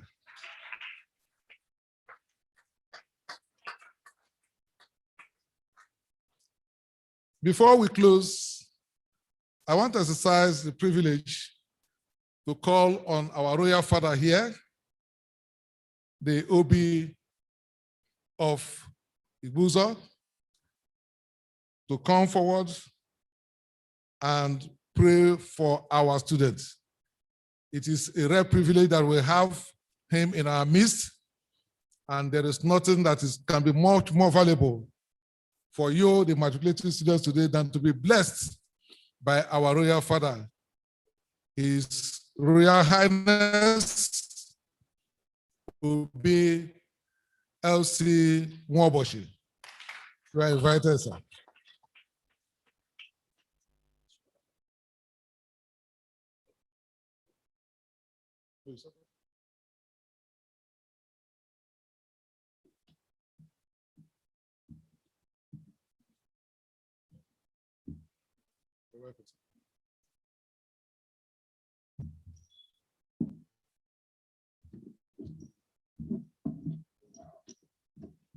My dear students, you're welcome to Ibuzo, the citadel of education. My name is Louis Nwaboshi. I was where you are, matriculating as we are doing today, about 70 years ago.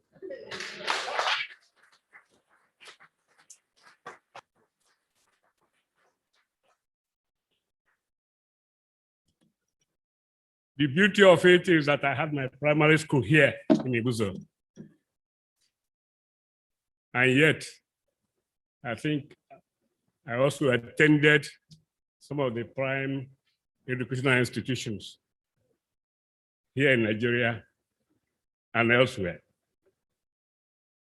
And I used to tell people, if I was once where you are, and I'm here, or whatever I am, then there's no reason why many of you here will not be professors, will not be prime ministers, will not be governors, and so on. I say this with due respect to the power. They made me what I am today. And my Facebook, in my profession, in my own learning, which was tropical silviculture, was dedicated to my teachers. That shows you how much their goods never perish.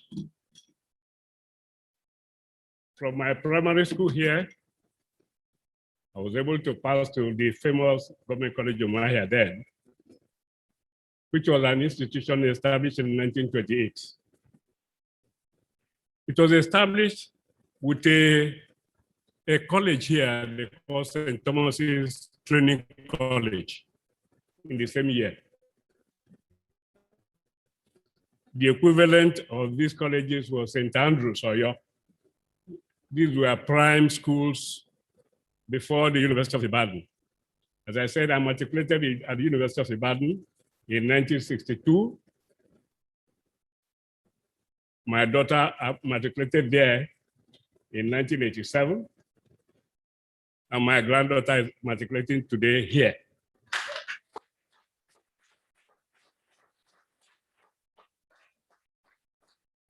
So I can't thank God enough. But I want to leave all of you with one thing. I have been virtually all over the world. Your Vice Chancellor has been to some of the places I've been to in Australia. So you know the quality of the man you have behind you and exposed. Very well traveled. And when I now entered the university, matriculated 62, I graduated in 1995. What a student. Very lazy, must be. But I went there as a student and came out as a professor.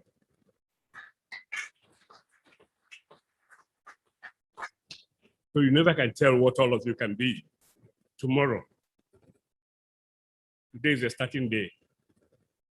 And we ask God to bless all of you, to champion your future. But in doing that, you have to also do two things. First is what your motto said. Recognize who you are.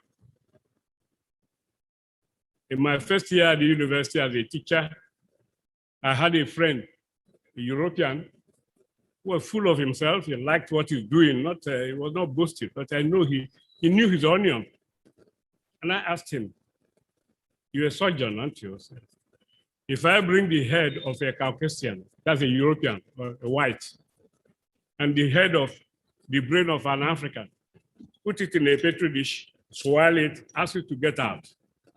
When you come back, can you identify the brain of the African or the European? The guy laughed. I said, the difference is only skin deep. Our brains are the same. So there's no reason why I took that as a cardinal point in my own career, that I hate to do something and ask somebody else to come and correct it, especially if it's white. Your brain is as good as any brain in the world. The attainment should be yours. And the world doesn't discriminate if you're very good. Discrimination is if you are on the inferior side begging. If you are dictating the pace, the world will like you. So first of all, take hold of yourself. Go and read that your anthem again. And examine what the Vice Chancellor said all through today.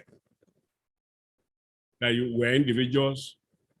You're only one in the world, no other person. And you have to make the best of it. So having said this, I'd like to end up by asking by what the last, our lecturer was saying. In 2010 or so, I published a book called Awake whole Africa. The sound of it sounds religious, but it goes further to say that your skyscraper is an illusion. Which means what we're doing now, if we are doing all this ICT, like what he's saying, the pandemic has thrown a challenge to us. If we're following it that, we must bear in mind that we have to bring that in down. If we don't bring it down, it has no application. So far, we've been having what we call literacy schools. The pandemic will accentuate their literacy education. What we want is really education, practical one, to bring it down. So the challenge is to the teachers that please, in as much as technology has helped us to cross the pandemic, we still need to attack that thing. That whatever we're teaching is in reality and in consonance with the world where we are.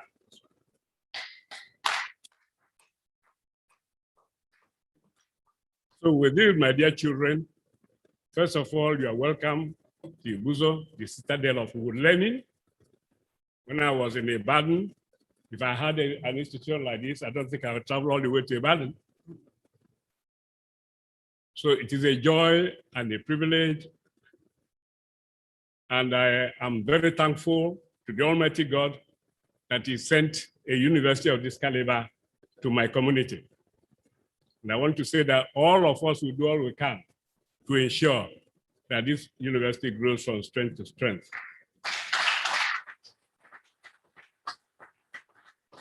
And that all of you who are matriculating here should be so proud, you'll be very proud that I'm an Ibuzo person. I say I'm an Umuahian because I went to secondary school in Umuahia. But now you should say I'm an Ibuzo person because you went to your school here. All right? May God bless all of you and give you a good future. All of you that travel here, the teachers and all the students and staff, may God be your guidance. May your shadow never grow less. God bless all of you.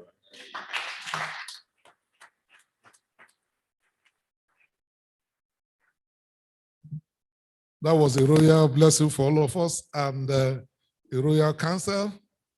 And I think these set of students, they are privileged. I want to also remind us that Prof, our royal father retired as a professor on the university. So there is nothing we are doing here that he has not known or has not done. So he's acquainted with every process. We are very grateful, sir, to have you. Thank you for your time. Thank you for your counsel. Let's once again put our hands together for our father.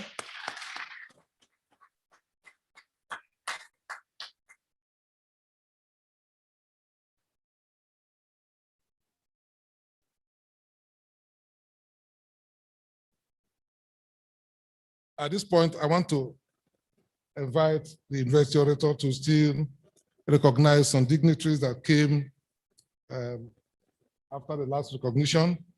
So Dr. Kure, please come forward and do the recognition so that we can now close.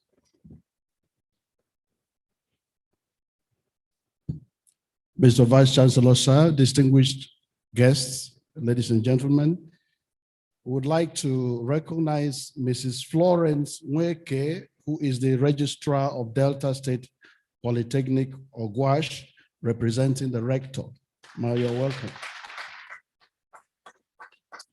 We also recognize Commander N.A. Alao, representing the commanding officer of Naval Outpost, Onitsha. You're welcome, sir. Last but not the least, we want to recognize the commandant of the Police Training College, Ikeja, Lagos, DCP Musa Garba, who is also a parent to one of the matriculates. You're welcome, sir. Please let us listen to the following. After this ceremony, there is going to be a group photograph outside. So we like to appeal to all our distinguished invited guests and their Royal Majesty and all who are here on the podium to please assemble outside for the group photograph. Thereafter, the university has some light refreshment for all of our guests. For the invited guests, please, your refreshment will take place in the conference room by the administrative building of the university, while the invited guests and the university staff shall assemble in the Senate chambers opposite the conference room for their entertainment. And then if there is a spillover, there will be space at the cafeteria. Also note, please, that our admirables, the students who were matriculated in 2020, who are now in their second year of a degree program, will be organizing a fashion show at 2:00. They call it Ankara Show, and that's taking place right here. So we appeal to everyone that please, after the light refreshment, you kindly make your way back here and you will be entertained by our students. Thank you very much.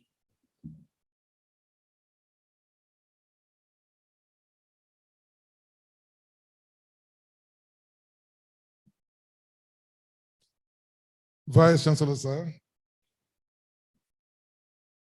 May I now call on the chairman of the awards, ceremonies, and honors committee, Professor Daniel Omowe, to please come forward and give the vote of thanks. Professor Omowe, sir.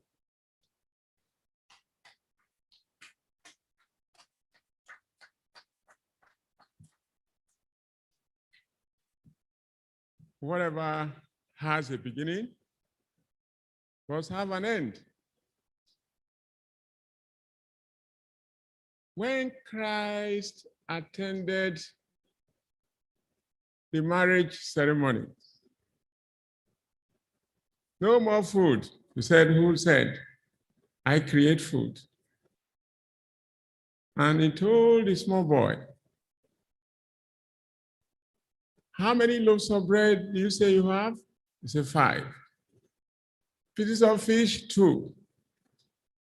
He prayed on it, and they fed the crowds and had 12 baskets left. 12 baskets of bread and fish. I gave you that slide scripture to locate the role of the Nigerian Navy in bringing this university to this place. Sir, some of us had had an encounter with the Navy.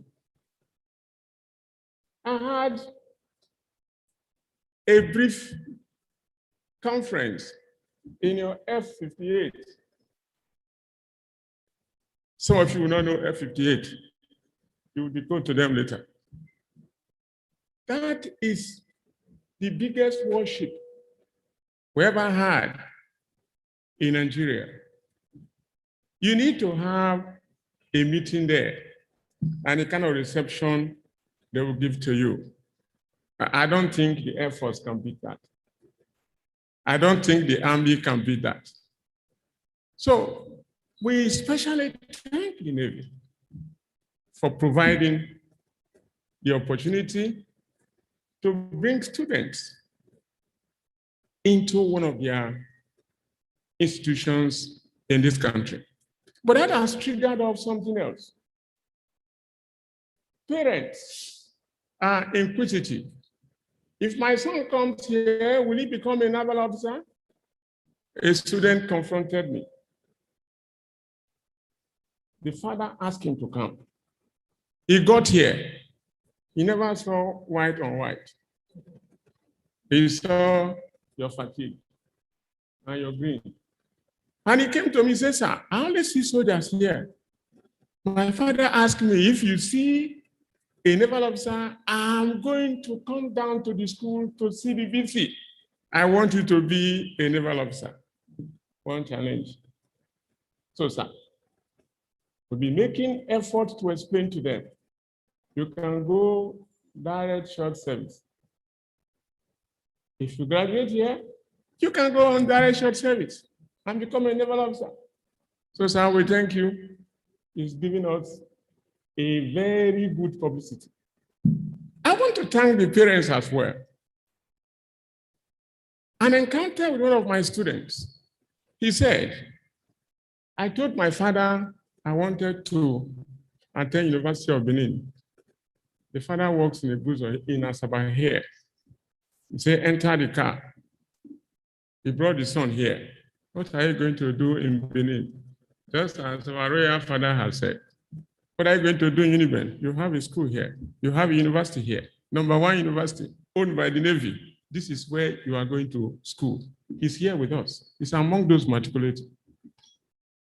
We also want to appreciate other parents. At the very beginning, parents never took us serious. But this time around, without amnesty, we had the students. And we know more are still coming. And who is making this possible?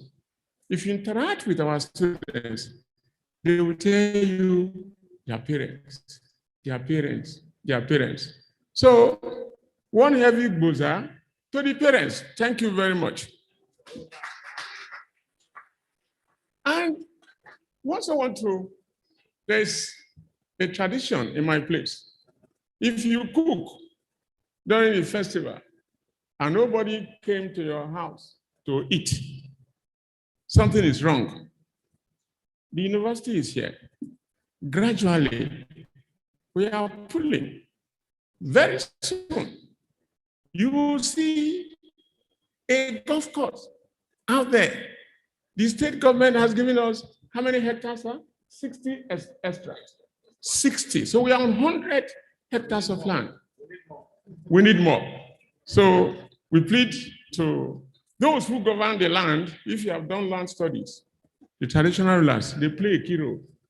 So government has given us. Well, I don't think we are going wrong by asking you to add more land to us, sir. So you give us some more land. And let me just add here. While we were sitting down there, the GMD whispered into my ears. He said, we need more land for this place. And I said, our royal father is here. Yes. So thank you very much. That is the sign of confidence in this university going forward. Yes. Thank you.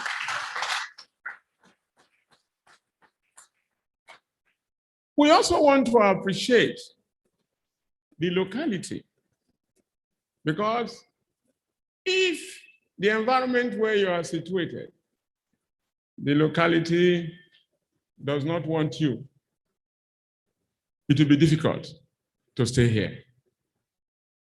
If you have gone on peace studies, you cannot ignore traditional rulers. Yes, you can bring in the military. The military will fight and go. The individuals will resist, except you are going to pin down and crush all of them, in which case there's no population. That will not happen here. So we look unto you for settling local disputes. You see our land, the porosity of the perimeter wall. It is not the university. It is the locality and the local governance structure that will help us to make sure that whatever they have given us will not be poached. I know that universities have had series of wars with communities, some in court. We don't expect that in this place. So you will help us. And we are thanking all other institutions who have responded to our invitation. Why are we thanking them? You don't stand alone. You don't stand alone in the university education. You don't stand alone. You must have people working with you. We have a university here. There are other step-up institutions to be built up around here that will feed into this system, or this system will feed into whatever they are doing. So when you have people like this gathered, sister institutions, it's a thing of joy. It's not that you are not busy. You are quite busy, but you make God to look a priority. That's why you are here. And we remain grateful to you.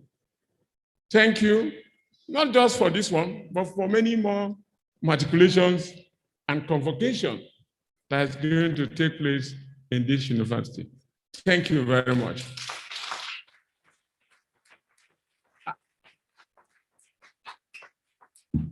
The list of the thank you is unlimited.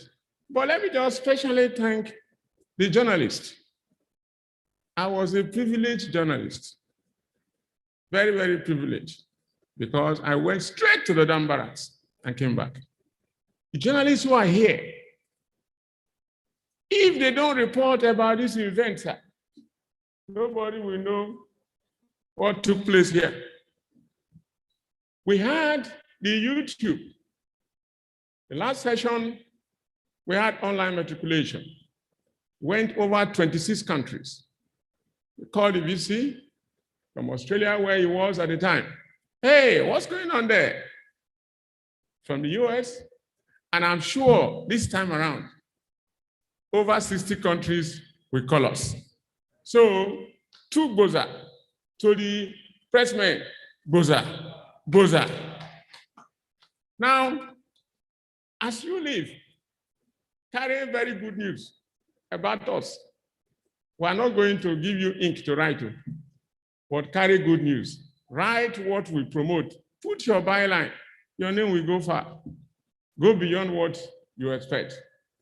So at this juncture, my VC, I want to also salute our colleagues who are here, the lecturers, the other officers of this great university who have been working with us throughout the preparation, and you are still here with us. I want to thank all of you. I want to thank the security men who have been keeping watch over all nook and crannies of this campus. We remain grateful to you. The thank you will not end. We are inviting you. Next year, there will be a convocation. And by the time you will come here for convocation, the scene will have changed. And God will not disappoint us. Thank you, and thank you very much.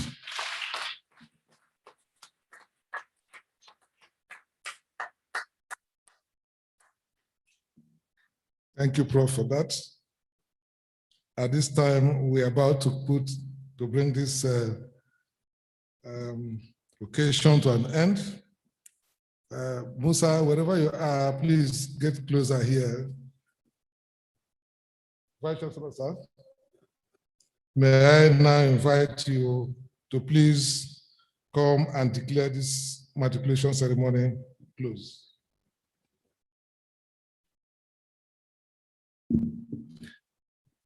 By the powers conferred on me, I declare this third matriculation ceremony of the Admiralty University of Nigeria closed.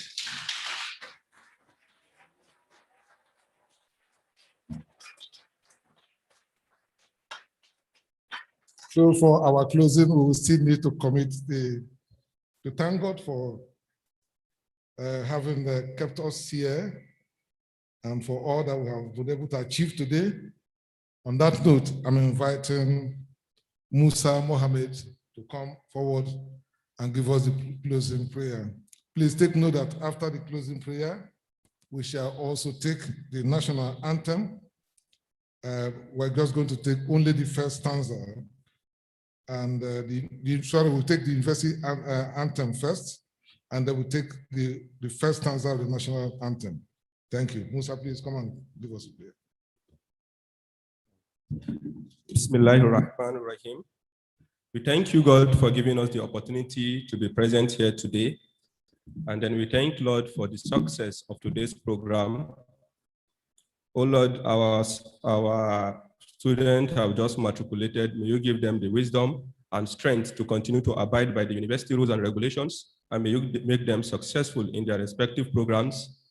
And to the staff and the university management who would continue to engage and mentor the students, may you give them the knowledge and understanding to bring out the best and excellence in these students so that you make them a good ambassador of ADUN and the society at large.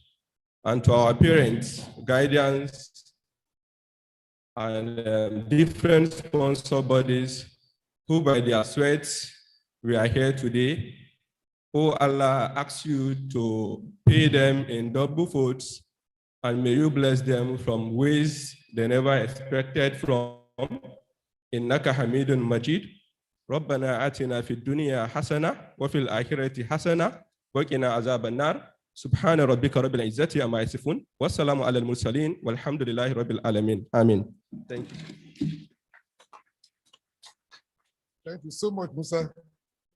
So we will take the national, there was university anthem and national anthem, but please also note that after that, the procession will move out in reverse order. This time it is the Vice Chancellor that will lead the procession, and we shall all be standing while that is taking place. So please take note of that.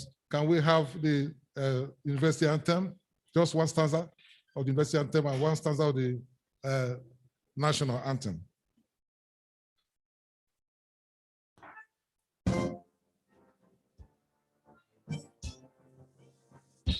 On unknown concepts and vision we stand. On you are our core, our safety shore, our hopes, aspirations, all secure. The years all combined with hope.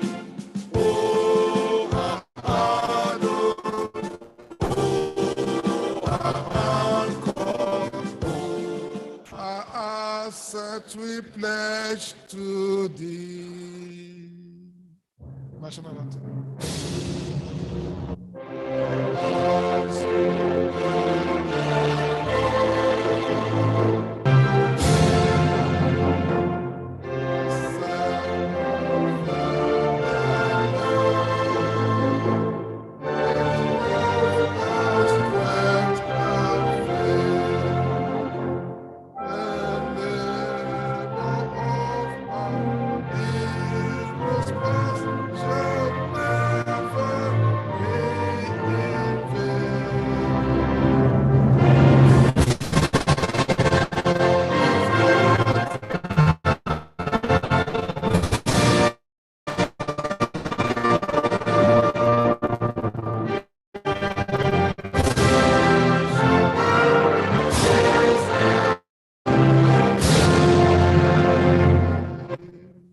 The Vice Chancellor's procession will now.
Please, all our invited guests should assemble outside with the matriculants.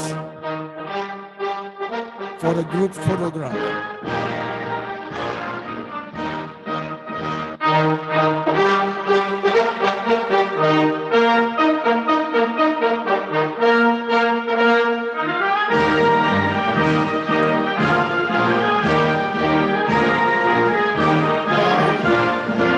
Please let the matriculants remain inside. You'll be invited outside, faculty by faculty, for the group photograph, please.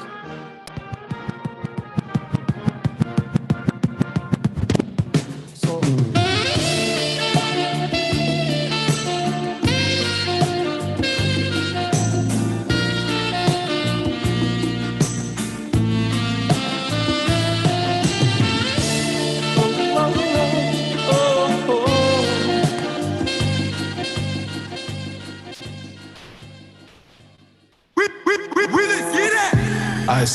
I saw, so that I don't know about what's up. I take that I from I got the head dishes like a make you die. Oh my god, they back up. I saw, so that I don't know about what's up. I take that I from I got the head dishes like a make you die. Snack it, make you die. Don't want you cook at what I'm joy. They want to get what they joy. Show that you're addicted to our ass. Take a fresh shot and to enjoy. But to go for this life, you go again. Always pray to God, you won't again. I said, what they know, 36 million. You don't come again before you look it. The society is very bad. The bread, the nasty feelings, but spoken out. They may lie you before you get that card. Make sure you hold on that it gets on the card. I saw, so that I don't know about what's up. I take that I from I got the head dishes like a make you die. Oh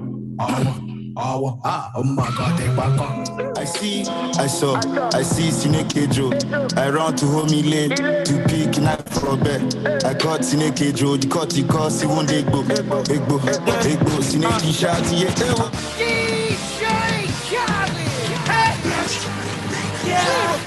All I do is win, no matter what. Got money on my mind, I can never get enough. And every time I step up in the building, everybody hands go up. And they stay there, and they say yeah, and they stay there. Cause all I do is win. And if you going in, put your hands in the air, make them stay there. Ludacris going in on the verse, cause I never been defeated and I won't stop now. Keep your hands up, this guy for the homies that ain't making it, my folks locked down. I never went nowhere, but they saying Luda's back. Blame it on that contour, the hood call it Luda-yak. And I'm on this foolish track, so I spit my foolish flow. My hands go up and down, like strippers' booties go. My verses still be serving, tight like a million birds. Last time on a college remix, now I'm on the original version. Can't never count me out, y'all better count me in. Got 20 bank accounts, accountants count me in. Make millions every year, the South champion. Cause all I do is win, no matter what. Got money on my mind, I can never get enough. And every time I step up in the building, everybody hands go up. And they stay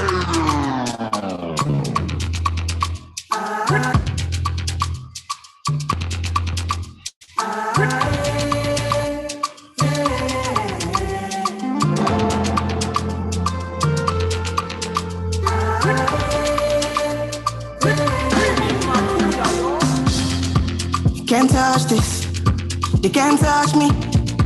They can't do me nothing, only God can judge me. Me me, making my money, waiting and they find again. God don't bless me. Go do go for plenty, oh let's ask you. Nothing, no, I can't in my destiny. Matriculants from the Faculty of Arts and Social Sciences should gather outside for their group photograph. Arts and Social Sciences, please. Outside. Plenty money, plenty style, plenty pretty girls and plenty flights. Plenty never gonna see me, plenty try. Plenty say they love me, now plenty light. Plenty enemies, man, I can't even count. More than 29, yeah, plenty die. Plenty things for bad belly, plenty man. Plenty dreams, plenty that on the buy. Come on, plenty sense, get plenty time to question everything I has, plenty what. And that's why plenty don't wanna see me shine. God bless, plenty dollar signs. Go for plenty, oh let's ask you.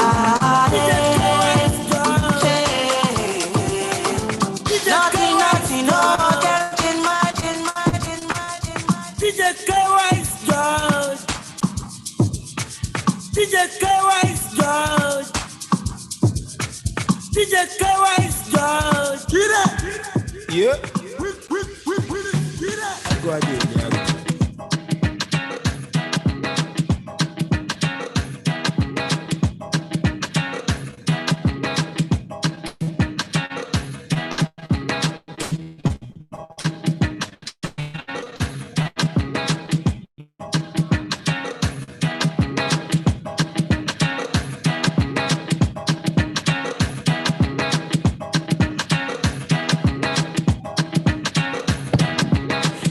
100 level students, leave these premises now. The VC and his guests are waiting for you outside. All 100 level students, go outside now. The VC is waiting for you outside now.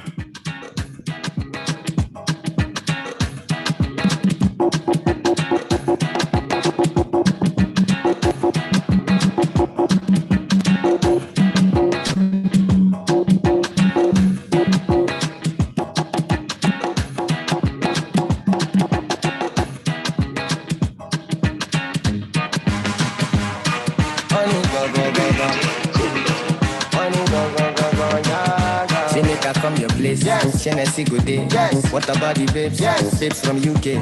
Show my name Lolly. Timba Fago Bay. Can I touch any kille? Kill it to me, Island boys. Yes. We the carry boys. Yes. Should I get money? My kind money. Olu aloni ganja. Imi loni bola. Bado loni vibe.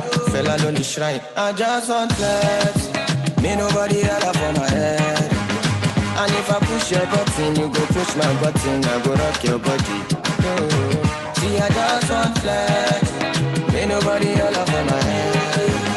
And if I push your button, you go push my button. I go rock your body. Oh, I don't know. Kaya for Kaya for Kaya for Kaya for Kaya for Kaya for.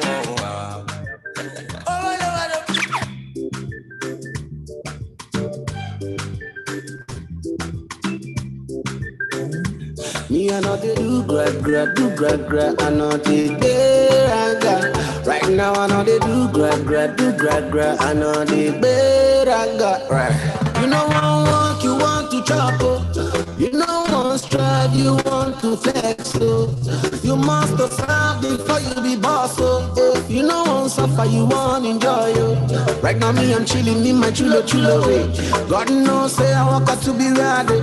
If you try to mess with me, I look the other way. But if you fuck up, you will never get away. Right now I know they do gra, I know they beraga. I see me, I know they do gra, I know they beraga. Everything.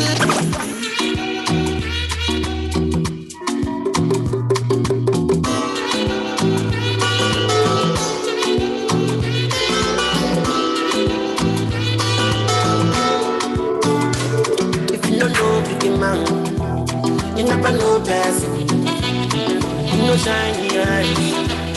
You never see something. You never participate. You never do nothing.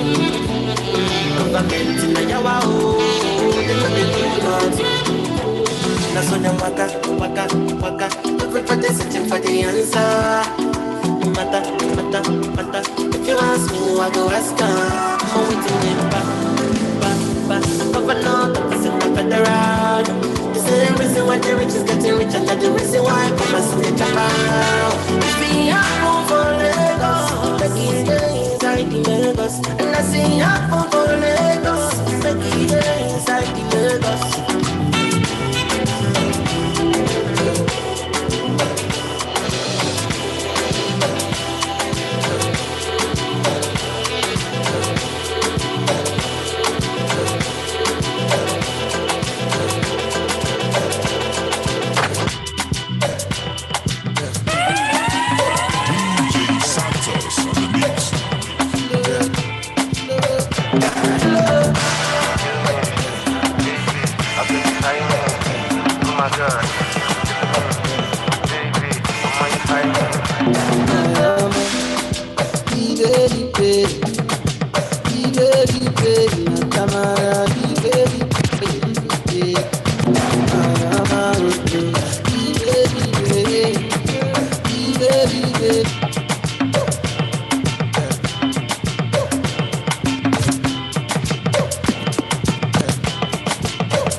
Baby girl, you took my job. My baby, my Valentine. Baby, stay for your body. Baby, I need you, my honey. My money must show for your body. Baby,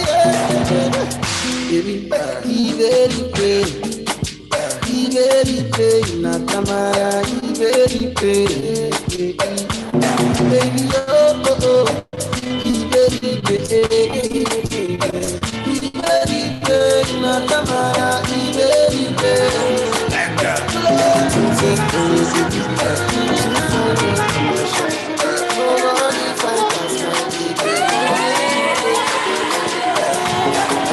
Anytime I close my eyes, now your face they there.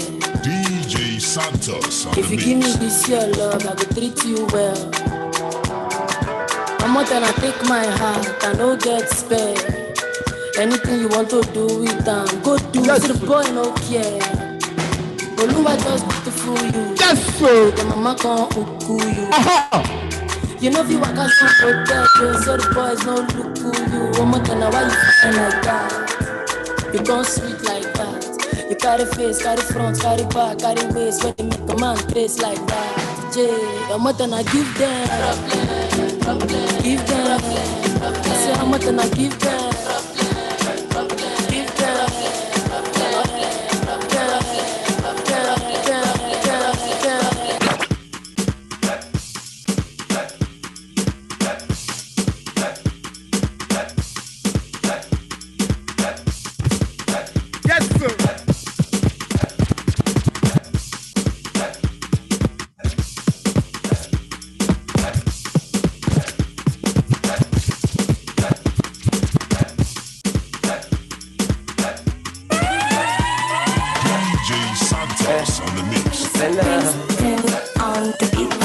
Yeah, you put me in a mood. Yeah, you make me wanna groove. Yeah, you make me wanna dance now. Yeah, you make me spend my cash. Yeah, you get me very high. Yeah, you wanna be. Oh my love, from the day that I met you, oh my love. Yeah. So me tell her one time, two times, girl. Now only you know they make me show love. Now only you know they make me show up. Now only you know they make me show up. Now only you know they make me show up. Oh my love, hey, that's up. DJ Daddy Goza. The funny wheel, Santos, Odogu one.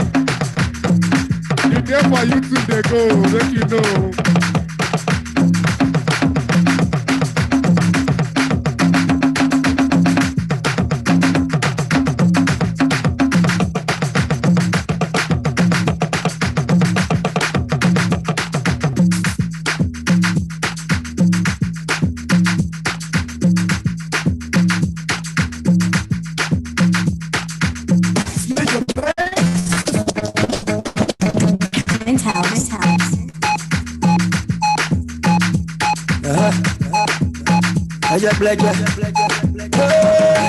Look the way you dey look tonight, you come with deadly plans tonight. You want to jump and you hit tonight. You ready to kill somebody tonight. Allow a guy make a hold you tight. As you see me so, I don't like to fight. Come with me and I will treat you right. And I will never let you leave my side.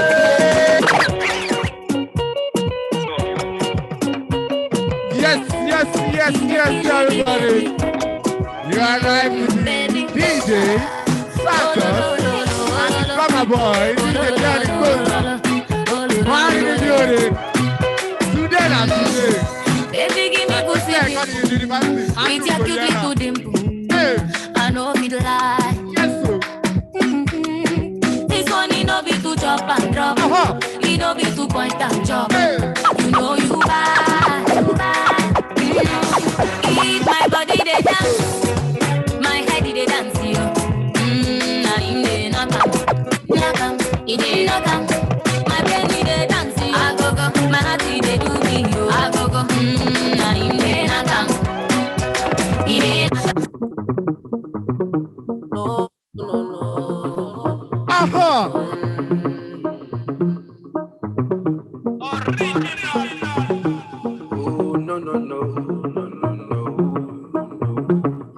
I go to put myself in order. Make a no go 5% daughter. No be only me be a lover. If the play make you stop her. I beg you make you use your upper. Before they said now only me the chopper. Go to put myself in order. Before they do what go for the matter. Pulo does the holla. Say the rumor on the yakpa. I go be the balabala. Obula try some rubber. She let me climb on night. She coming right on time. She they giving me proto, lolo. What I really want is your love. We making love on night. She coming right on time. She give me proto, lolo. What I really want is your love. Teresa, I dey put am, she dey feel am, she dey lick am, it dey sweet am, I dey give am, when they beat am, nobody no, say me and you don't, say me and you don't, Robo, girl, wanna rubber style day, you rock and make you enter my way, girl, chop on my day, girl, you dey make it my day, they want you to make a man place, I say Robo, girl, wanna rubber style day, come cry for me, girl, you rub on my chest, girl, you dey make it my day, come wine for me, girl, I say Robo, Teresa, I dey put am, she dey feel am, she dey lick am, it dey sweet am, I dey give am, when they beat am, when she need am, nobody no, say me and you don't, say me and you don't, give me that till I get it, only waka, down for my, only waka. This thing way I feel not divine, oh. Baby, tell me why.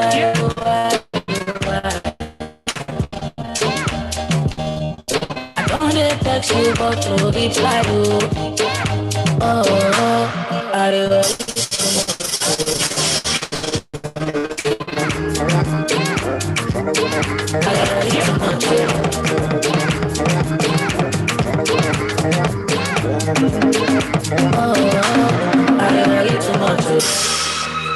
When I see you, they go. You never keep festival. You never keep festival. I wanna say, I follow you. You gotta say me that way.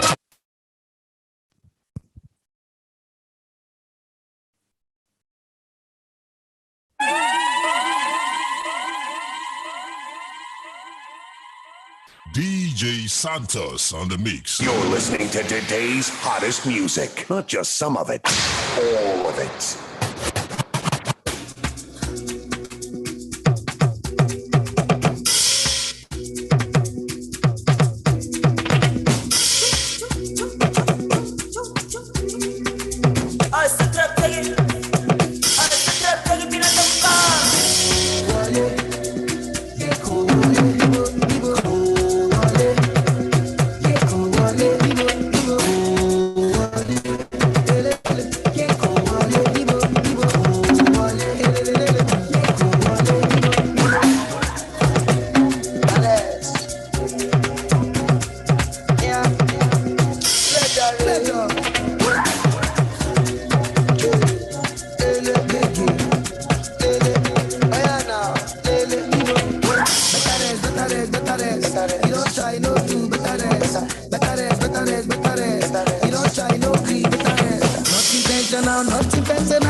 It goes down when my G's connect.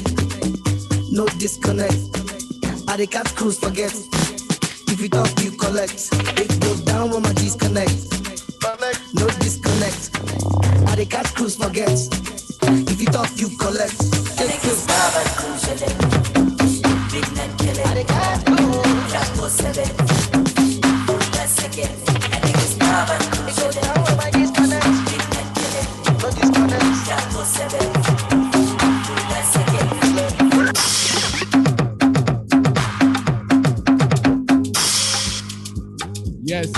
Yes, in the building. Santos and DJ Tenny, the drummer boys. The Lori Conga. Hey! If you are missing this channel, if you don't get that time, then you go follow. Because we deal with tonight today tonight. Hello. If you don't have to the street, I'ma fuck you up. I'ma guess I'ma set you up. I'ma bust, I'ma fuck you up. I want my wife. I pay on my bed. I down on my die. I down on my die. Fuck that shit. Like that shit. Fuck that shit. Me, I like that shit. How many boys don't die for the street? How many boys don't blow for the street?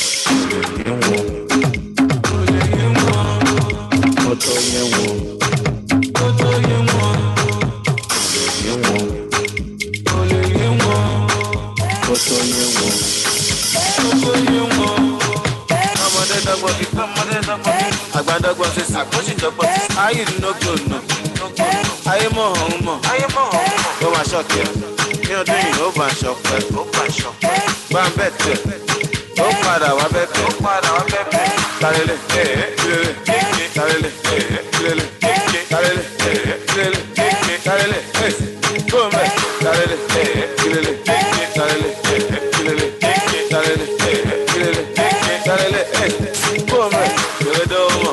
I'm at the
I don't go use you, play, I come on.